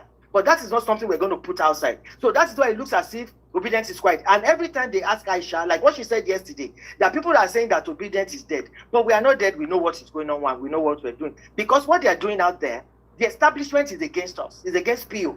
So anybody that they see that raise their head, they want to go and get the person. When they get you, they buy you. Look at what the free said today. Can you imagine? That dollar is 1,300. When Tinubu came, how much was dollar? So something that went to 1.8, 2,000, now came back to 1.3. That is an achievement. Can people still buy chicken and turkey in Nigeria? So what are we talking about? Look at what Gege said. So they look for them, they give them money, they use them. They look for them, they give them, they use them. So people are like, okay, don't worry. And you see, the thing that is also happening, finally, Ogaibis, is that 2027, I'm telling you, sir, it's not going to be the same. Because it's an election day, and because everybody is hungry and hungry, everybody is going to be out there. And like our leaders have said, nobody will tell anybody to do the protests before they come out and do protests. But you see the protests of now, nobody will come out and do protests at this time. Nobody. The little we even saw is because of big. Quick one. We have a full panel. Quick one. Yes, sir. How are we sure Peter Obi will get the ADC ticket, or is he moving back to the Labour Party? Okay. Can I tell you something real quick? Oh, guys, please. Labour Party for now. It seems as if Labour Party is vibrant now. You people are just talking about Labour Party because Nana G has been given this thing. Her name is on this thing. Do you know they can still appeal the judgment? Exactly. You know they can still go to the Supreme Court. That's true. When Obi steps back in there now, you will realize that Abure will resurrect. Exactly. That's Baba. What is that Baba's name? That Baba too will resurrect. Then Narobambi will go away again from one, jumping from one, what's it called, television station to the other. Okay, please don't be deceived. There's nothing. Okay. No. Yes. How are we sure Peter Obi will get the ADC ticket? As I'm talking to my family members here on Niger Watch, there are some things we need to hold on to that PO knows, PO sees that I don't know. But what he says is that I will not travel all over the world to be somebody's vice, number one.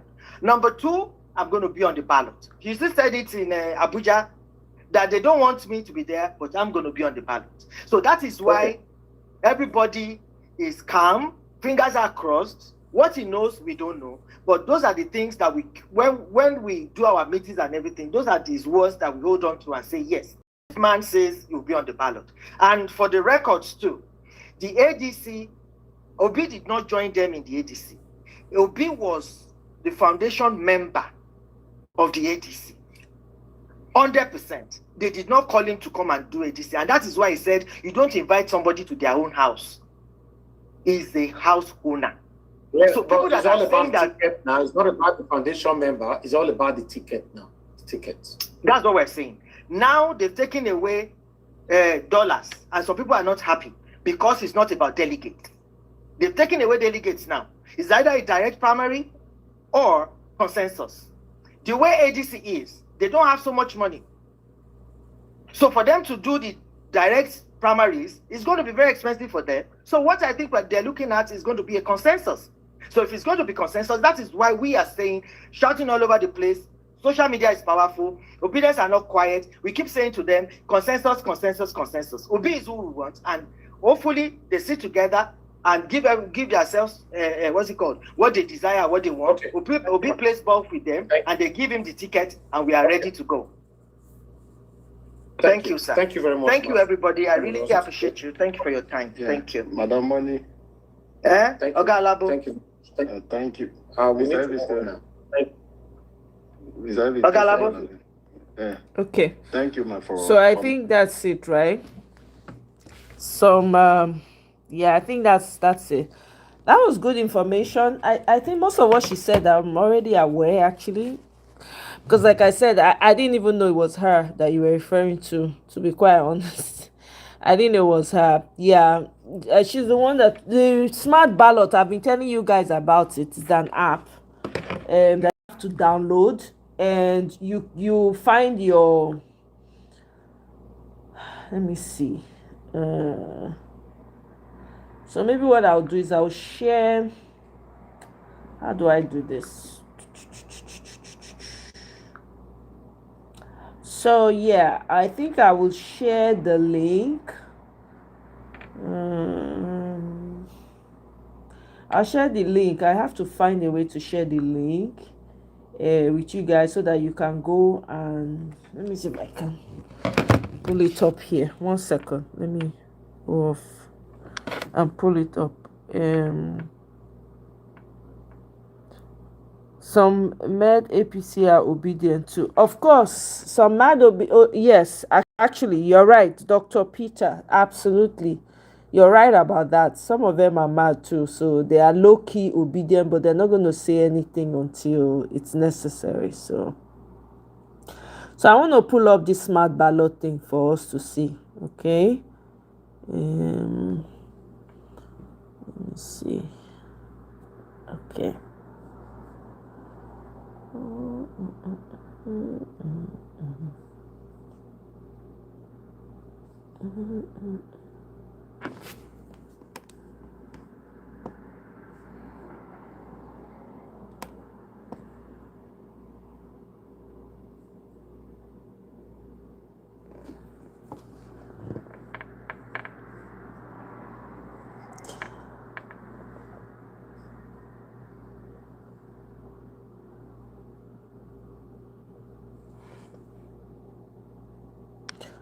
Okay, so this is what the smart ballot looks like. You have to download it. It's an app that you need to download.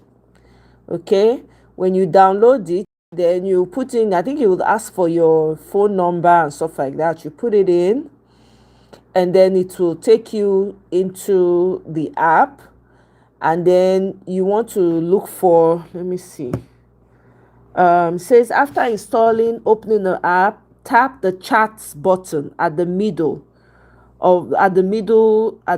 bottom, select join super group, enter the invitation code and your details. So when you select super group, I think maybe an invitation code will come up, right?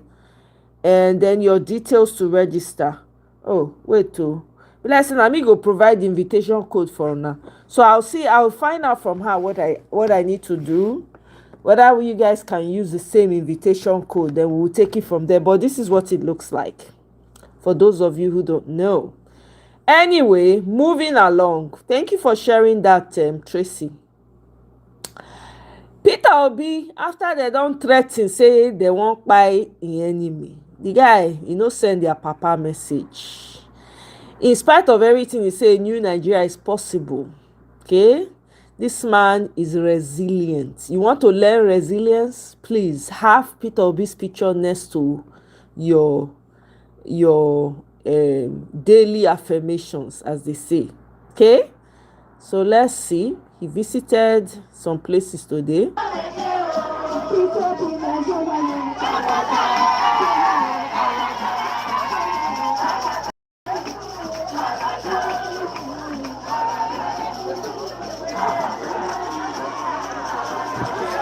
Obi and nurses, sha. You go see people take care of her when he done the old. They go they rush to take care of her. Yeah. Oh, see, welcome now.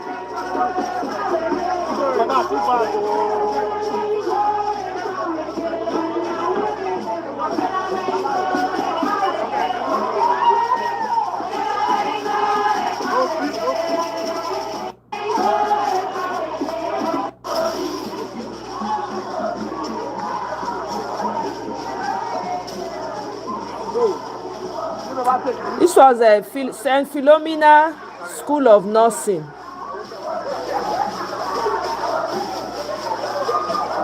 In Edo State, the man not send their papa.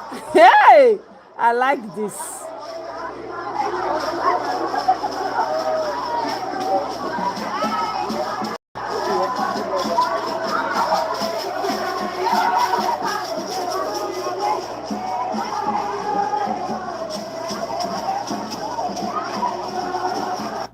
That's true. Now to come out and vote. That's true. Maybe okay. All right. Now to make the thing transform to real-time votes. Okay. So Tanko also had his own to say. Or had this Mumu governor. When I know the drill. Anyway, we're going to be wrapping it up. So Mike Arnold had something to say about this secular. I don't care if you're Christian, Muslim, atheist, or anything in between. I believe every civilized human being can look at this and see what a danger and disgrace it is. This is the attitude and ideology that is destroying Nigeria and threatens the peace of the entire world. All who are civilized should stand against it. If we don't join together as a people of conscience to end this madness, indeed, it will result in more serious consequences for everyone. That's true because it's a threat all over the world. Make una listen to una Michael Governor. Of the Federal Republic of Nigeria,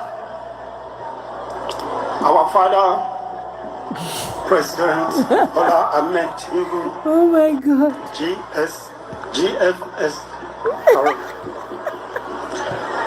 Ably represented by the Minister of the Federal Republic of Nigeria. This is a joke. You know if you pronounce them. What a shame. Oh, Oswo. Instead of commending and praising the work that is done in your state, you spit.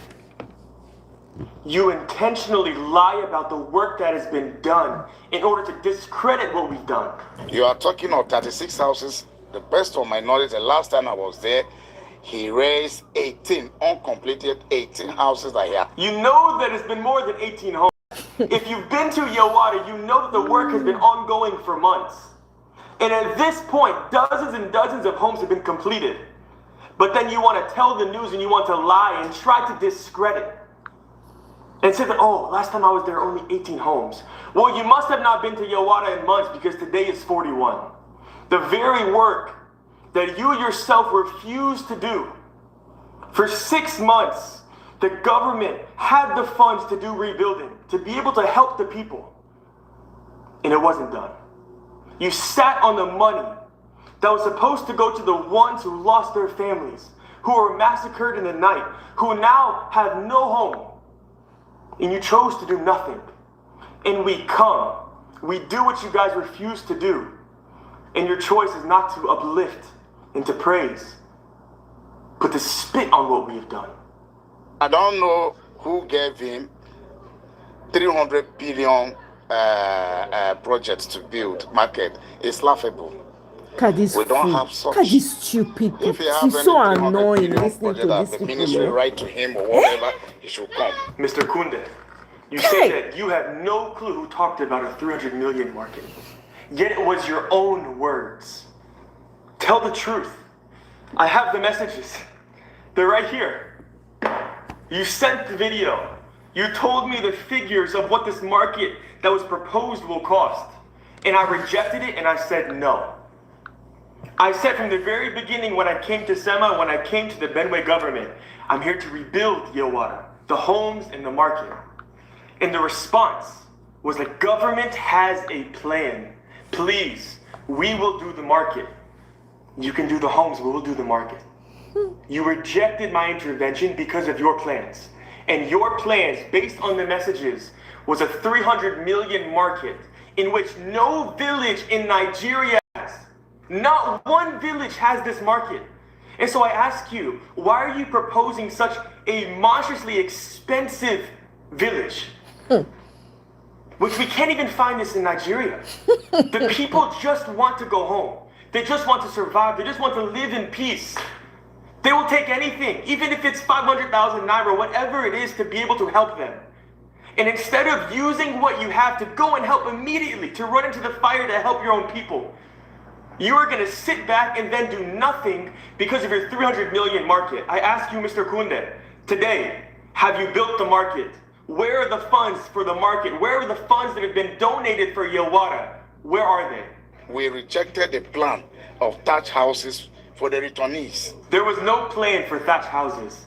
If you go to Yewara today, you see cement Hey, and brick. God. Not This once is was proposed to infuriating, build no. thatch houses. If we were going to propose to build thatch houses, we would allow them to do this themselves. They lived in mud and grass. Bam. Today, they live in cement.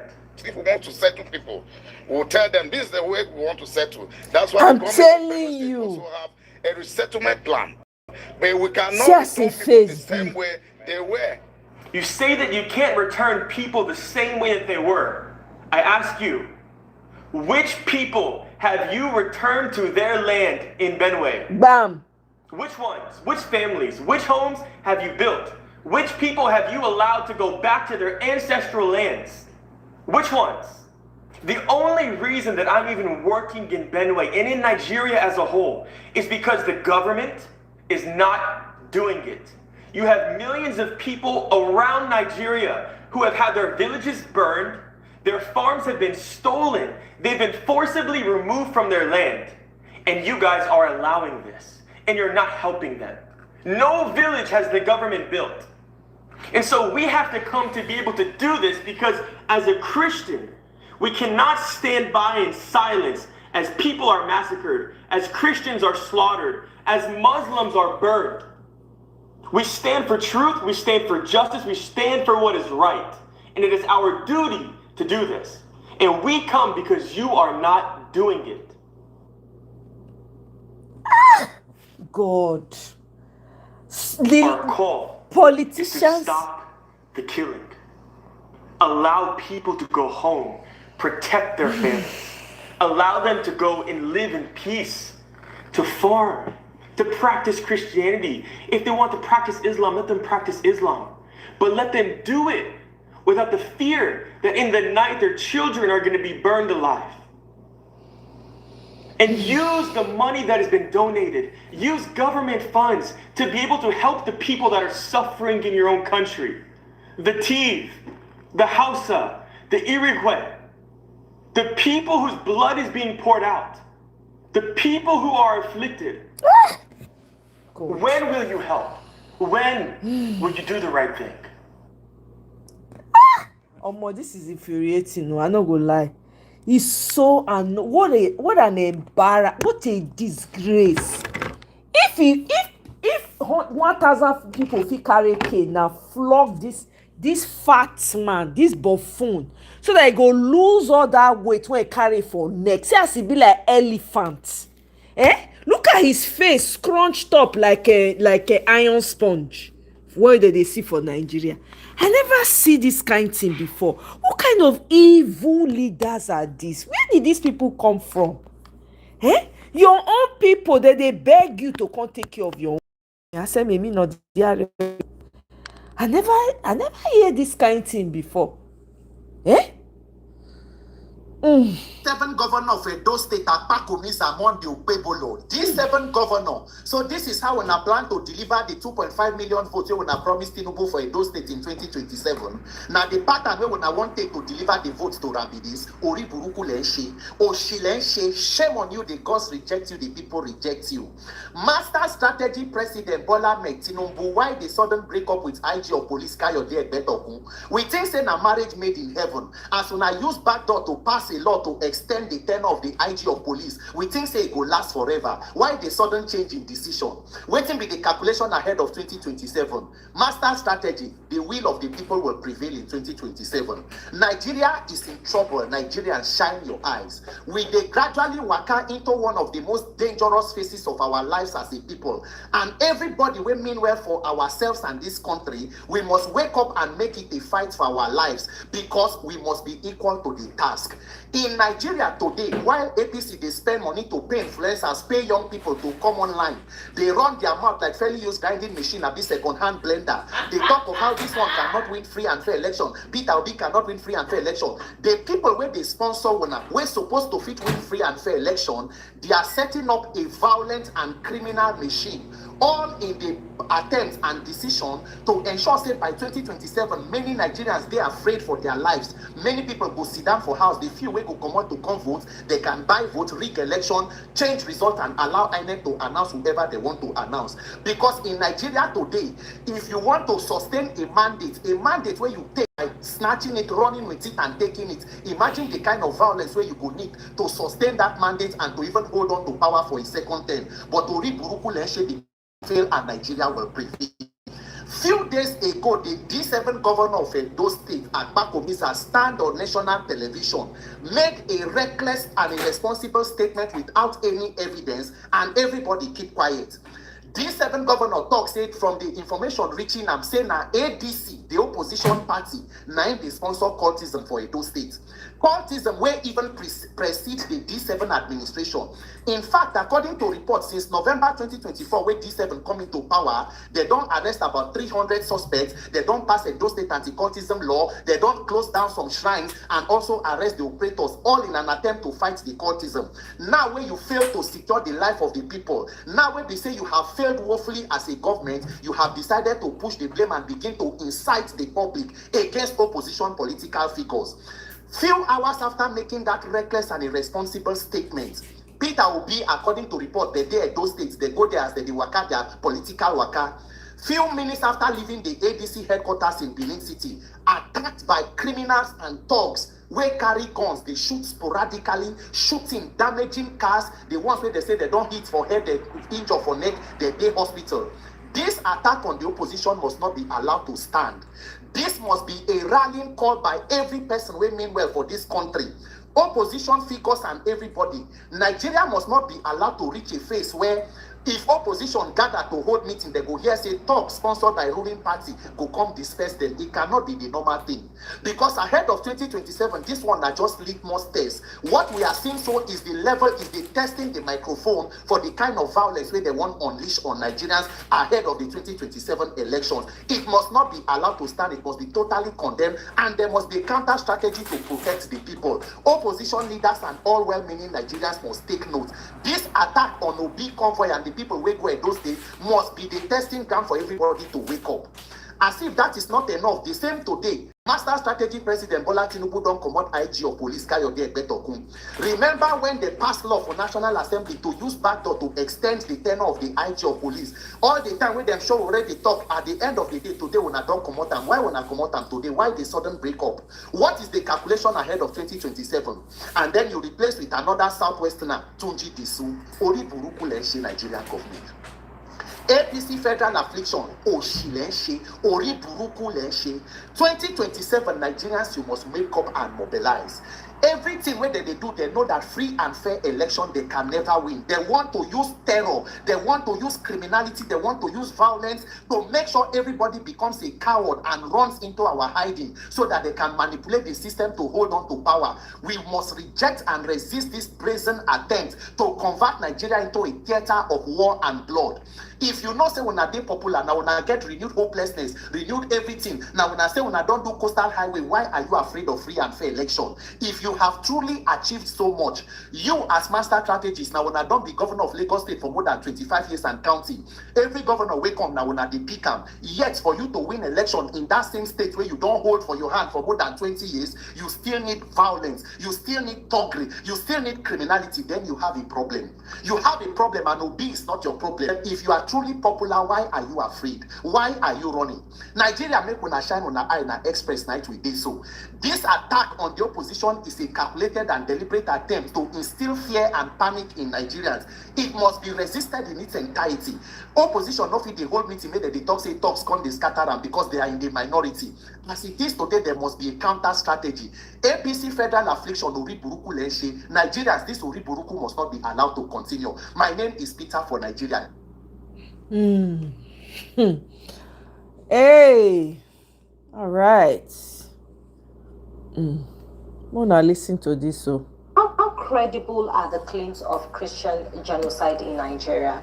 And how does this fit into the broader security challenges the country faces, including terrorism, banditry, and also communal conflict? And thankfully, you had an experience in Adamawa, so you will be able to, put this together with the recent killing that is happening in Nigeria. Really, is there a Christian genocide? Okay, let us understand this. I think generally now we accept that there are 4 categories of overlapping types of violence in Nigeria. There is the terrorism aspect, which is terrorist insurgency, where we have the Boko Haram and the ISWAP. And then the second one is, of course, the farmers and the herders. And then, of course, we have these rogues called bandits, and who have got criminal tendencies. And then there is the fourth one, which generally we don't want to face, but it's a reality. We have a very weak state security control. So if we start by looking at, for example, the issue of Boko Haram ISWAP, it is true that they are trying to establish a rule in Nigeria. And because of that, even the theology of Islam has become diluted, and it has moved towards emotionalism rather than rationalism. People are not thinking anymore about the value of life. They are thinking of emotional affiliation, and politicians to a large degree has climbed on that and has diluted the concept of security and mixed it up with religion. And therefore, even the people or Muslims who usually did not sympathize with the aspect of Boko Haram, the very fact that the name of Allah is called, then all of a sudden people are going into that particular type of bandwagon. So as a result of that, even where real Muslims, and let me give you the reason why I use the word real, and please allow me to say this. I come from a community in Adamawa. And in that Adamawa state, now as we speak, if you look at it, you don't find those kind of violence anymore, except toward the Borno area, where you find Madagali Goza bound. But if you come to central Adamawa, and I'm going to tell you the reason why in a few minutes, you don't find those kind of things.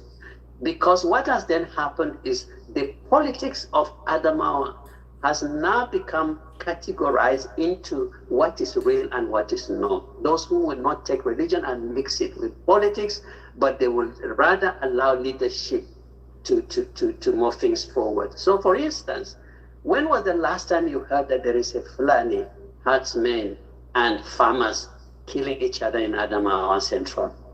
So I will come to you because I come from Adamawa Central, so I will tell you that the reason why. So there's the key issue about terrorism. And the reason is that Boko Haram ISWAP are looking for territory. They want to control.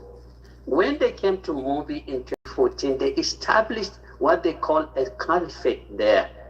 And in fact, on their way to Yola, they stopped and used even my house for days as the stopping point on their way to Gombe and Yola. So I'm giving you this as a real issue. So that's the first category. The second category is the farmers and Fulanis. And I'm going to tell you something today. that the Fulanis have got a kind of a hierarchy. There is a hierarchy among the Fulanis that when one person speaks, no one can cross it. No one can cross, and that's the reality. So if you give, for example, the Lamid of Adamawa a mandate in Nigeria and say, call the Sultan of Sokoto, call the Emir of Kano, who is an in-law to him, and say every Fulani should not do any nonsense. Actually, every person, including the president of Miyati Allah, will not cross it. That is how it is. But he has established himself and is working within his own domain because he has not been given the mandate. Tell Nuhuribad, who is the Sultan or who is the Sardan of Adamawa, to speak to the Lamido with the president's blessing. I tell you, all this harder Fulani thing will stop because it has stopped in Adamawa.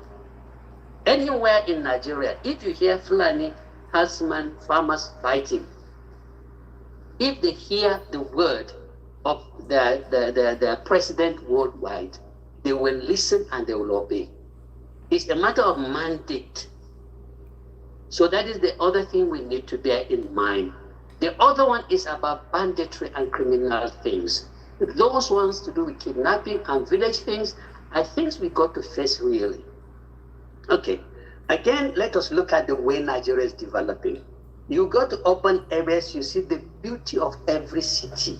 Flyovers, blinking lights, everywhere is working, but go to our rural areas. So if there's a chaos in Nigeria, it's usually the rural areas that the people that are brought in, young people. And a lot of people are in Boko Haram today because they do not have a job to do. They are in the villages. I come from Adamawa. I love what my governor has done in terms of flyover, but flyovers don't put food on the table of the person in the village. Boko Haram doesn't come to cities anymore. They go to villages. So when in the villages, people are not secure. People cannot trust the police. They cannot trust the army. They do not trust anybody because they feel no one cares for them. Then, hey, no matter the English language you speak in Nigeria, it will not work until you begin to address the real infrastructure in the villages. Turn their lives around. Begin to make them relevant. These are the same people you give them the misinterpretation of the Quran and they kill people in the cities and run to the villages.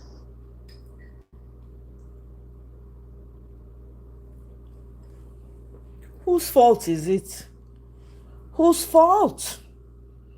Una don dey rule for how many years? How credible are the Begging these people. Anyway, yeah, let's listen to this. A preacher calling for the head of the first lady of Nigeria, that she should be killed, she should be beheaded, she should be stoned, she should be killed in the most gruesome way, simply because she's a Christian. And what's all, according to him, that she's also a pastor, that because she's a Christian, she's a pastor, she should be killed. A very, very lunatic statement from a lunatic man. And nothing was done about it. In a nation that is saying that guy will be in jail for the rest of his life. You are calling for the first lady of your nation's head to be removed simply because she's a Christian, simply because she's a Christian and a pastor. For that sake, I was outraged. I was angry. But then, look at it. Yanzu shi Tulumbu mata ta arniya ce, kuma ko arniya oga ce daga cikin arna. Ita ma hukuncin da Allah ya ce a kashe ta. Don bi tana cikin shugabannin arna. Fasto. Haka Qur'ani ya magana. Jagorora na kayirci Allah ya ce a kashe su. Jama'a in an ce wance fasto ta me matsayinta? All right, you've seen it. I was angry. You know me. I will not allow anybody to suppress Christianity or to suppress the Christian brethren. As much as I have the breath of God in me, I will continue to speak against lunatic statements like this. I will continue to counter lunatics, Islamic lunatics, Islamic jihadists like this. I will continue to counter them. As much as the grace of God lies with me, I will not allow such idiots, such lunatics, such depraved-minded entities to speak and go for, I will continue to call them. I wanted to do that. I was afraid. I said, for God's sake, you are calling for the head of the first lady of a nation because she's a Christian and she's a pastor. You should be behind, you should be locked in a dark place. I'm telling you, Ejiofor, is that not a joke? Granted by the first lady herself. And in that interview, she clearly said that there was no genocide. You see, look at it here. While it may meet the technical definition, many Christians associate your country with genocide. Is there genocide in Nigeria? I don't think so. I don't think so. Wow. I don't think so because when you look at these areas, it was first the headers conflict and it has been there for years. And when you're coming into an environment that are mainly Christians, when you attack them because you go into their farmlands, and then when you have terrorists and people kidnapping for money. You've heard it. How? She clearly stated. What a slap. And people are still doing Christianity. Farmers headers clash. For God's sake, you came out as a first lady, a Christian, and you denied that there was genocide. All because you don't want the world to look down on your husband's government. For God's sake, Mrs. Oluremi Tinubu. Or because you don't want the world to look down your husband's government, all in the bid to defend your husband's government. You came out to say there is no genocide, even though a man was calling for your head as a Christian, being the first lady and also a Christian, and Islamic preacher was calling for your head. How much more people in the rural communities, Christian in the rural communities, and you take their pain and their experiences to being farmer traders clash and say it is because election is coming. If they can demand for your own head, they are not afraid of the status of obtained as the first lady, Mrs. Tinubu, for God's sake. Of all the Christians. That's what she just did. Is everything okay? That a man had the confidence, the temerity to demand for your own head, to say you should be stoned, you should be annihilated in the most gruesome way. And then you still came out to say there is no genocide, for God's sake. If a man could demand for that, do you not know how many such a man has inspired to go into jihad? That have killed scores of Christians in their thousands. Every single day it keeps happening. There is hardly one day that you not find a record of such thing. There's hardly one day. There's hardly one day you say, and you still came out to say it is not genocide. For God's sake, simply because you want to defend the government of your husband, the incompetency of your husband, Tinubu. I can't explain this. I am disgusted. I am ashamed. Pastor Oluremi Tinubu, that the man could demand for your own head, and still you said there was no genocide. He didn't say because of anything. He wasn't talking about economic situation. He wasn't talking about how the economy have tanked under your husband's government. No, he was demanding for your head simply because you're a Christian. And he said, what's so for him that you're even a pastor? He was calling for your head. Do you think if you're not in the status you are today, such a man will not have mobile but to come and do what he wants to do with you? But you still came out to say there's no genocide. It was with that kind of statement. If such a man can make such a demand on your own life, how much more people in rural communities that are just the vulnerable Christian in the rural communities, and still you say there is no genocide? I am ashamed. I am disgusted. I wanted to come and banter that guy. I wanted to come and bash him on that. I wanted to send a very serious message to him. How dare you speak to the vice president, to the first lady of a nation like that? That is a Christian. How dare you? Then I came across your video, denying the pain of the people. Within this last week, I know how many attacks I recorded. Even on Sunday, when I said, okay, we're entering new week, on Sunday 22nd, seven souls were destroyed, were killed. I have the video on my phone. I will not be able to process because they'll flag it for me. I did that yesterday, they flagged it.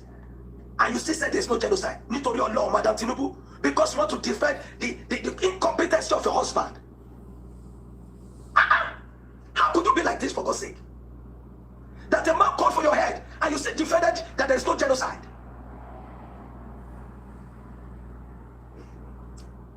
For the world to know, there is genocide in Nigeria, and since the last missile drop of the president from the United States on the terrorists in Sokoto, I want the world to know that it has increased. It has increased at an accelerated rate. That the attack now happen consistently. Please ignore what that woman said. There is a selfish. She has her own interest to protect her government, the government of her husband. That's why she has said what she said. There is genocide in Nigeria, and it has increased. It's happening daily on a consistent basis. The church, every video I make, I always say this. Find a way to defend yourself as a Christian. In a Christian community, in the church, find a way to defend yourself. I've said it before and I'll say it again. Psalm 91 that will not save you alone. Get your weapon and get Psalm 191. That's why you become a true soldier of right. If you want to live, get a weapon. I'm saying it, get a weapon and hold your Bible. The word of God, then the physical weapon. Use it to fight this jihadist terrorist. Ignore what that woman has said. She's biased. She's sentimental. And I'm disappointed with you. A Christian my pastor denying this thing. I don't care. I don't care. I've sent it. When you see this message, you know that you have betrayed the body. You have betrayed your fellow brethren. You have betrayed your brethren. You think if those people have the opportunity, they will not attack you where you are? You have betrayed your brethren. And I'm disappointed. English. Remi Tinubu not send una papa. Someone that is jollofing, that's chopping life in Aso Rock using solar. It's not even on the same system with you anymore. You have been abandoned. Story. If Tinubu dies today and he was shot, if the person is from Hausa or the person is from Igbo, regardless of the person's intention and the goodwill, it will always be perceived that this person has shortened the administration of a Yoruba man. Nobody will see it from the perspective that he actually meant well for Nigeria. Nigeria needs revolution. You see what J.J. Rollins did in Ghana. It's a bit easier to be done in Ghana because, one, the population-wise, Ghanaians are lesser in population. And then, two, Ghanaians are more homogeneous. True. They are more homogeneous than Nigeria that is heterogeneous. That is where my major problem is, that we have a lot of people that know the right things, but they don't want to do it. Everybody, I tell you something, anybody that have ever left Nigeria, as a politician or as a businessman or as an entrepreneur or anything at all you do, and you've been opportune to leave the shores of Nigeria, not to Niger, not to Nigeria, not to Benin Republic, not that I'm disrespecting any of those countries, but to countries that are engineered towards development: Rwanda, Morocco, Algeria, South Africa, UK. If you've been opportune to visit any of these places and you still come back to Nigeria and keep quiet, you are part of the problem. You are part. The harvest is plenty, but the laborers are few. Very few. I know how many persons that come to my DM and say, "Thank you so much. Your video has changed my perspective on issues." Okay. So if we have more people, now it's even worse that some persons are in these countries, even first world countries like Canada and Australia, and they are supporting some form of practices, like you mentioned earlier, that do not exist where they are. Okay. But because they benefit, whether it's tribal or it's religious, they benefit from it. I see that a lot in our comment section. As an advocate, I put out content. You will expect that a certain level of our society will not attack you. Yeah. But there are these people that are also attacking you to say, quiet your mouth. Yeah. You are not job, you are not working. Anybody that leaves Nigeria would think that people in Nigeria are fools. Exactly. You put it in the right perspective. They are benefiting. Anybody you see today that is singing praises to Nigerian government or anybody in power, two things are involved. Number one, is either the person is directly benefiting or the person is positioning himself to benefit. Or the third one, ignorance. Do you think we can get away with this democratically? The ballot boxes and the electoral system, the constitution as we have it today in Nigeria, people only leverage on exploiting the loopholes, other than consolidating on what the system and documents were actually meant to do. Nigeria needs revolution. That's true. I agree. However way the revolution is going to come, I agree. Share and go opposition platform. Share and go. Sorry. DC platform, Labour platform, share and go all those platforms. 4 things where go happen for Nigeria, where go make us feel remove Tinubu in 2027 using a free and fair election. Only 4 things where need to happen. Number 1, citizens mobilization, and that one already they happen. The citizens of this country are not with the government, and the government knows. They know say the citizens know they with them. They know say they don't lose the citizens. The opposition must then take a step further to mobilize the citizens as we approach the next election. They must show the citizens that they will form a government that will be better than present government. Now, They must bring credible candidates to come out in every level. Senator, House of Rep, State Assembly, Governor. So this one, when people they hijack APC, so they give out to 80-year-old man. They never really learn from history. This is the same template when they removed Jonathan in 2015. Number 2, political coherence of the opposition party. The opposition party in Nigeria must come together and become one. Anything will make political opposition not unite. It is finished. Tinubu has a second term. He will be president for 8 years.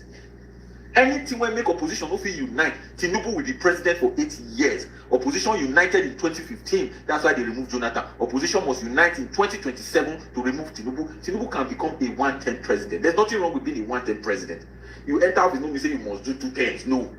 Number 3, international interest in Nigerian politics. 2 tweets from Donald Trump. Everybody they run enter skater. Fear. If you come Abuja, fear. You see military aircraft, You see military helicopter, fear. 2 tweets. Exactly. That's true, Tracy. In the last 1 week, they never clear in the last 1 year. 2 tweets. And it's clear now that Donald Trump not very like our president. So it then means as election they come, the same way Obama tell Jonathan that time, say, no read this election, chances are that this Trump our president, say, no read the election, let it be free and fair. And once they don't talk am, they tie and they don't finish, there's nothing you can do. You will have to conduct that election. The only thing you can do is go and bring money and try to buy the opposition and try to buy votes. The final one, now indifferent INEC. INEC where get correct. INEC be like tree where they the wind. Now where the breeze blow go, now INEC go blow go. If INEC say the breeze they blow, go say Tinubu na OTP. This same INEC where Tinubu appoint go turn against the same Tinubu and remove him and conduct an election that Tinubu will lose. Didn't you know that it was Jonathan that appointed Atahiru Jega? Atahiru Jega was INEC chairman when Jonathan lost the election. Now so it be. If we enter 2027 the way we so, Tinubu will be president for 8. Exactly. That's also a trick. Yeah. Any of us can do about it. That's actually a good point, Tracy. You're right about that. I am sending a direct message to him. There is a new sheriff in town. He cannot come to Edo without telling me. I am serious about it. He came the other day and donated 15 million. By the time he left, there was crisis. 3 people died in Benin. So for that reason, tell Obi he should not come to Edo without telling me. What is your greatest achievement in Anambra State? Bringing civility and order in governance. Bringing order in governance is more critical. Some of you might not know that the greatest problem we face is not just corruption, but even indiscipline and irresponsibility of office holders. So for me, doing that was the most critical thing. I always have friends like you who tell me about Singapore and this and that. And what I tell them that if you go to Singapore, the best people are in government. Exactly. The best brain in government. Let me plead with all of you this night. As you enjoy and do whatever you do in your good office and everything, please do not leave governance to the least in the society. Absolutely. Okay, let's move forward. I'm trying to rush through this now. Okay, now no say I tell una say they want to spy on una phones for Nigeria. So Inibehe say we have to be skeptical of surveillance of citizens by the government. Absolute power corrupts absolutely. Eternal vigilance is the price of liberty. To those that are sitting on the sideline, to those that don't know where they belong, they will use one mouth to talk like APC. Use another mouth, they are in the middle. They don't want to criticize. They don't want to stand for anything. They're just blowing with the wind. Until a stronger wind comes and blows them out completely. Some of them are afraid because they feel like, oh, I have a lot to lose. My support, if I say my support is with this person, so they rather come out to criticize. All they do is come out and criticize.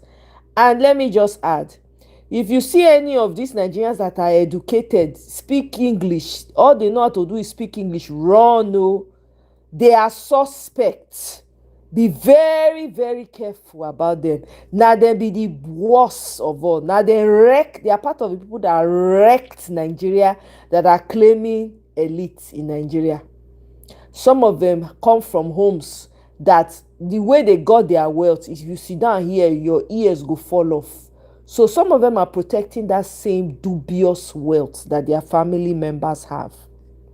You know, and they want to come and use English to confuse you. Don't fall.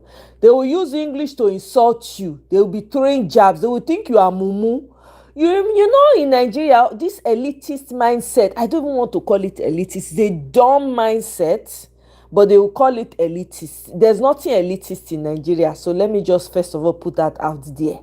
All those people, when we see they go come from Obodo Yibo, they will come, they talk through their nose. They look down, they denigrate, they look down on their helps, look down on their domestic staff, look down on anybody when they feel say not reach them. Or they're going to tell you, say, which family you come from. They want to compare, who get money pass. All those people, now they be the problem, one of the biggest problems for Nigeria.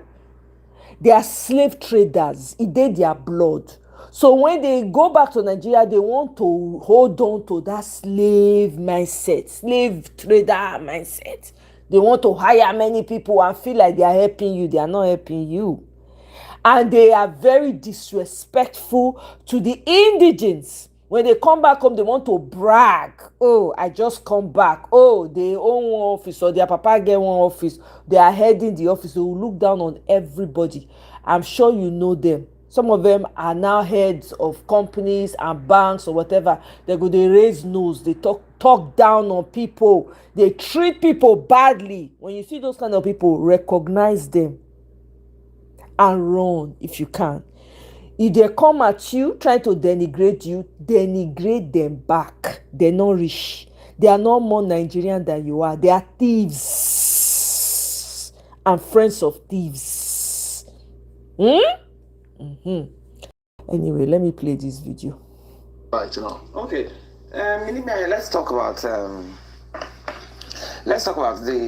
legal aspects of this. If someone claims they access these communications, where does the Nigerian law draw the line between whistleblowing and criminal exposure? Thank you for having me. In the United States, they have a law called the Foreign Intelligence Surveillance Act. I hate that. FISA, and they also have what they call Communications Assistance for Law Enforcement Act. Now, under the FISA regime in the US, before the government said the Federal Bureau of Investigation or other agencies of the US government can lawfully access the communications of Americans or anybody in the US, they have to go before a judge ordinarily, file an expert application before a judge. The judge will scrutinize the basis for having access to this such communication and decide whether to give permission or not. In fact, in the US, such judges are specifically designated for such purpose.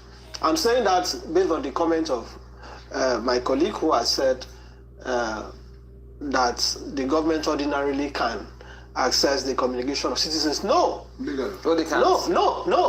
Legally. No. Well, legally, yes, but what is the process? If you look at Section 37 of the Constitution, it says that the privacy of citizens, of every person, including their homes, telephone conversation, and telegraphic communication, is thereby guaranteed and protected. What with their bandits? Yes, I'm saying that under the enabling legal framework, including the Terrorism Prevention Act, the Nigerian Communications Act, the Cyber Crimes Prohibition Act, and other relevant legislative framework laws, there are circumstances in which the government may, I use the word may, be allowed to intercept communications in the interest of national security. Yeah. But what we have seen... That be automatic though. Yes, what we have seen, and the reason why I'm starting on that basis before I speak directly to the question, what we seem to see in Nigeria is that more often than not, these things are done arbitrarily without any recourse to due process, without any recourse to any legal review or by a judge.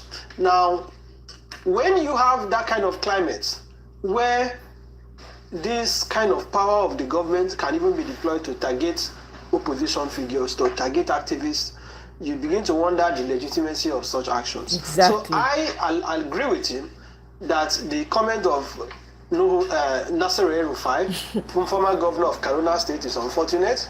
It should not be encouraged. I do not agree with him that the phone of the NSA should be monitored, or the phone of any other person for that matter. So I deprecate that if actually that is correct. However, on the issue of whistleblowing and all that, the point is clear. If there is a basis to infer that a communication is taking place that can lead to security of life or that can prevent act of terrorism, the government may want to explore legal means to have access to such communication. So within the legal framework, our laws is not very clear on circumstances in which the government can do that. If you look at the Cyber Crimes Act, for example, there is no provision, express provision of the Act that enables the government to monitor communications of Nigerians. But shouldn't there be one like that? Because at the end of the day, you're trying to prevent crime. That is what I'm saying. Because if yes, it is true that rights are not absolute. The right to privacy is not absolute. But what the Constitution says, what section 37 of the Constitution says, is that any derogation, any form of derogation, by that I mean departure from the rights guaranteed by the Constitution, has to be in a manner prescribed by law. And not only by law, but that law has to be one that is reasonably justifiable in a democratic society. Reasonably justifiable in a democratic society. Now, Nigeria has some of these laws that I have mentioned. But when you examine those laws, you now ask the question, does it empower government to intercept communications of Nigerians? If the government really wants to fight terrorism, what they are supposed to do is that if you believe that some communications, go before a judge, file an expert. It can be heard in chambers. It doesn't have to even be heard in the open court. A judge can hear it in chambers. So I am saying that based on my understanding and based on my knowledge of this subject, I do not believe that in most cases that due process is followed at all. So, and let me also tell you, a few years ago, Premium Times, credible Nigerian media organization, undertook an investigation that revealed that even state governors have surveillance tools. Akwa Ibom, my home state, is one of those states that was mentioned, that was indicted, use the word indicted, for purchasing equipment for that purpose. Not necessarily for security of the citizens, but for governors and other actors to monitor the activities of their opponents. Can you imagine? Yes, which is very reckless. So the National Security Advisor has the responsibility to come out to tell the Nigerians the legal framework that they have that allows these kind of things to happen. Now, regarding the El-Rufai comment, it is good. It's going to be arraigned on Wednesday. It is left to be seen the ramifications that this trial is going to take. Whether the government truly wants to prosecute it, because I have taken a position as a Nigerian that I do not believe that the federal government sincerely wants to prosecute El-Rufai. I say that because there are things I feel, there are things that by my estimation ought to have been addressed before they took him to court. Like what? They should have asked him questions. They should have asked him questions. What questions should they have asked him? Who were the people? Who are the persons that told you? The person that told you? Are you sure that's not what they go to ask him now that he's in their custody? After filing charge? No, but is it not enough to even charge him? The fact that he even made that statement in the first place? It is left for the court to decide. My own assessment, go and listen to what he said. He's an intelligent person. I don't like his politics. I don't like his human rights records. El-Rufai, to his credit, he's a very brilliant person. That's notwithstanding. I am saying that in his comments on this station, Arise News, he said someone yes, and he listens and told me. He said we listen. Yes. We. Yes. He didn't say I. He said we, which possibly includes him. How do they listen? He said that when they. So I am saying that there's a cloud of uncertainty regarding what he said, and how to resolve that is to undertake investigation, looking at the speed by which this took place. It is doubtful whether really the government really wants to investigate this matter or really wants to prosecute. Because they first have to admit that indeed the NSS phone was tapped. I'm not sure they are willing to do that. No, but his arrest doesn't mean that the NSS is agreeing that the phone was tapped. do you understand? My friend who is a smart journalist, you understand the implication of that? They are openly agreeing that yes, El-Rufai is correct. Tracy, you say sometimes I wonder if we were the only country or more the way it is in Nigeria. Now the greed of the older ones when they did there, when they want hold on by fire by force. That's the problem we have. Okay. That is the main problem. I'm not even going to lie to you. Do you understand? Now let me quickly read this and then I'll wrap it up. Now, one of the things that the US wants to do, right, is to ban Nigeria from exporting cows to South Africa, Ghana, Cameroon, and other countries over the unaliving of Christians. Reason why I'm saying this, I've been saying this for the longest time. There are so many ways to protest. All the people that like to eat cow meat, suya, kilishi, all those things, if you leave their cows alone, just refuse to eat cows going forward, their businesses will crash. But no, Nigerians are so selfish. Some of them, a lot of them are so selfish, they only think about themselves. Every day is party in Lagos. Lagosians are the most selfish set of human beings. Abuja people, to a certain extent, Abuja people even still better pass Lagos people. In my own comparison, we can leave that one for argument. But yeah, how can something be happening in your country because it is far from you? You don't even care. You are not interested. On top of the daily bloodletting in Nigeria, you are still having the mind to go and party and do oble. Ha! No. So anyway, with that, I wrap it up. I don't give enough time today, but make everybody know what that they do. That be my own. May everybody sitting by the fence, sitting in a garage will not make you a car. If you like, don't be a part. If you like, no join talk. If you like, they your corner, they say let them go. You have all the brilliant advice for everybody but yourself. You are sitting down and pointing finger to where other people should go to and what they should do. You are not doing jack diddly squat. You just sit down for one place. They give order. Now you they see pass. Now you know how it's supposed to do pass. Now you go people life. You want to control. Yeah, you know, let me talk like this. You let me talk like this. Do your own. Everybody get your own to do. Everybody get work to do. Choose the one you go do. Stay calm, run am. If you see say you not like as one person they do am, do your own. Let's see that you are really doing the work and you are doing as you have said. Put your money where your mouth is. Not be to come they tell people what to do or what not to do. The country not be for one person, na everybody. So with that being said, my people, I'll see you on my next one. Tracy, thank you so much for staying with me throughout. I really appreciate it. And thank you for sharing that video. I really appreciate it. That was actually very good. So I don't feel scroll up the rest of now. Hey Jofo, thank you so much. I appreciate. Exactly. Stop. You guys should stop patronizing them. Obito purchase, wedding stop buying cow, buy fish. Go and buy fish.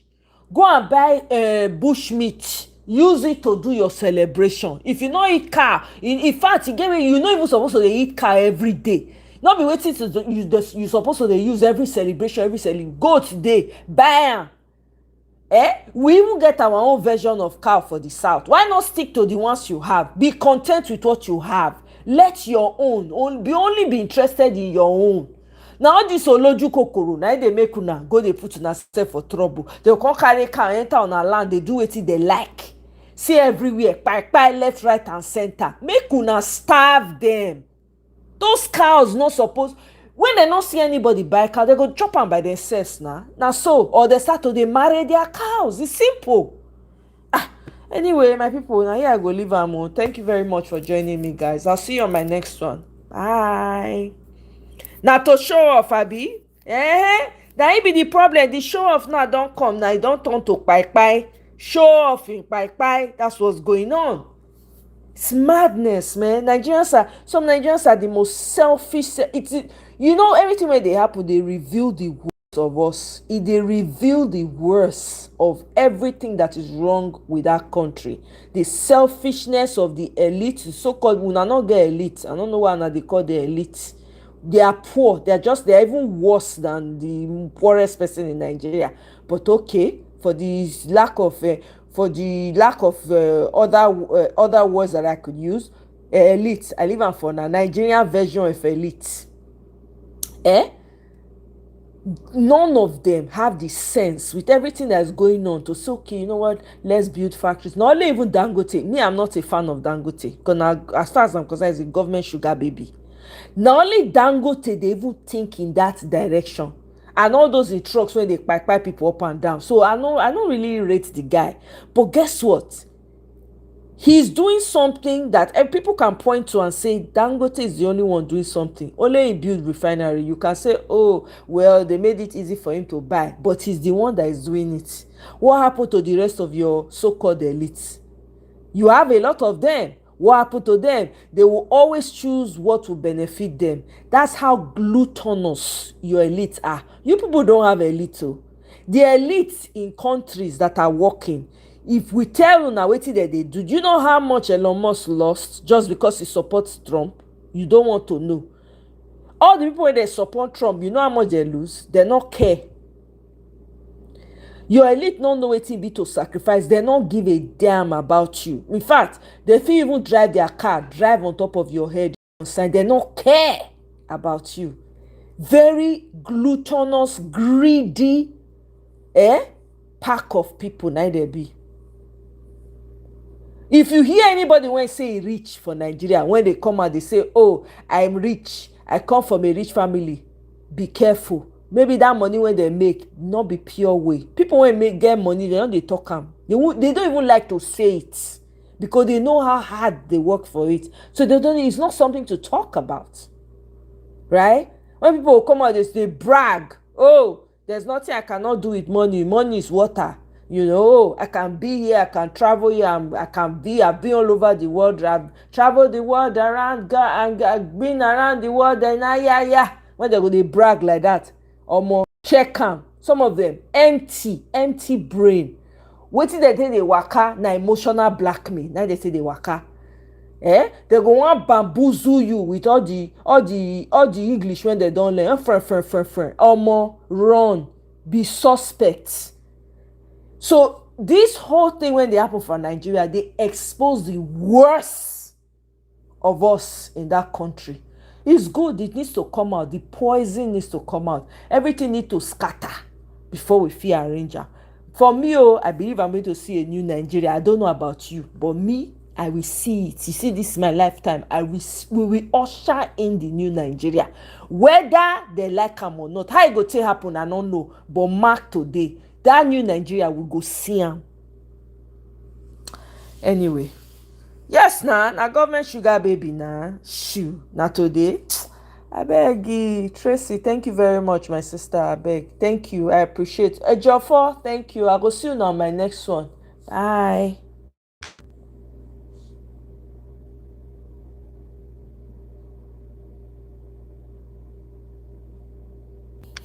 I just see your comment now. Ejiofor say, that's true, you're right. So why people they buy that kind of cow?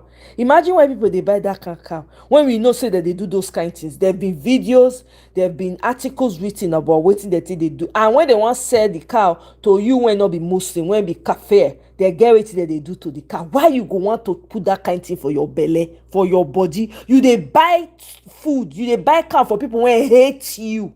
Hey God, when won't buy you. God forbid. Anyway, good night too.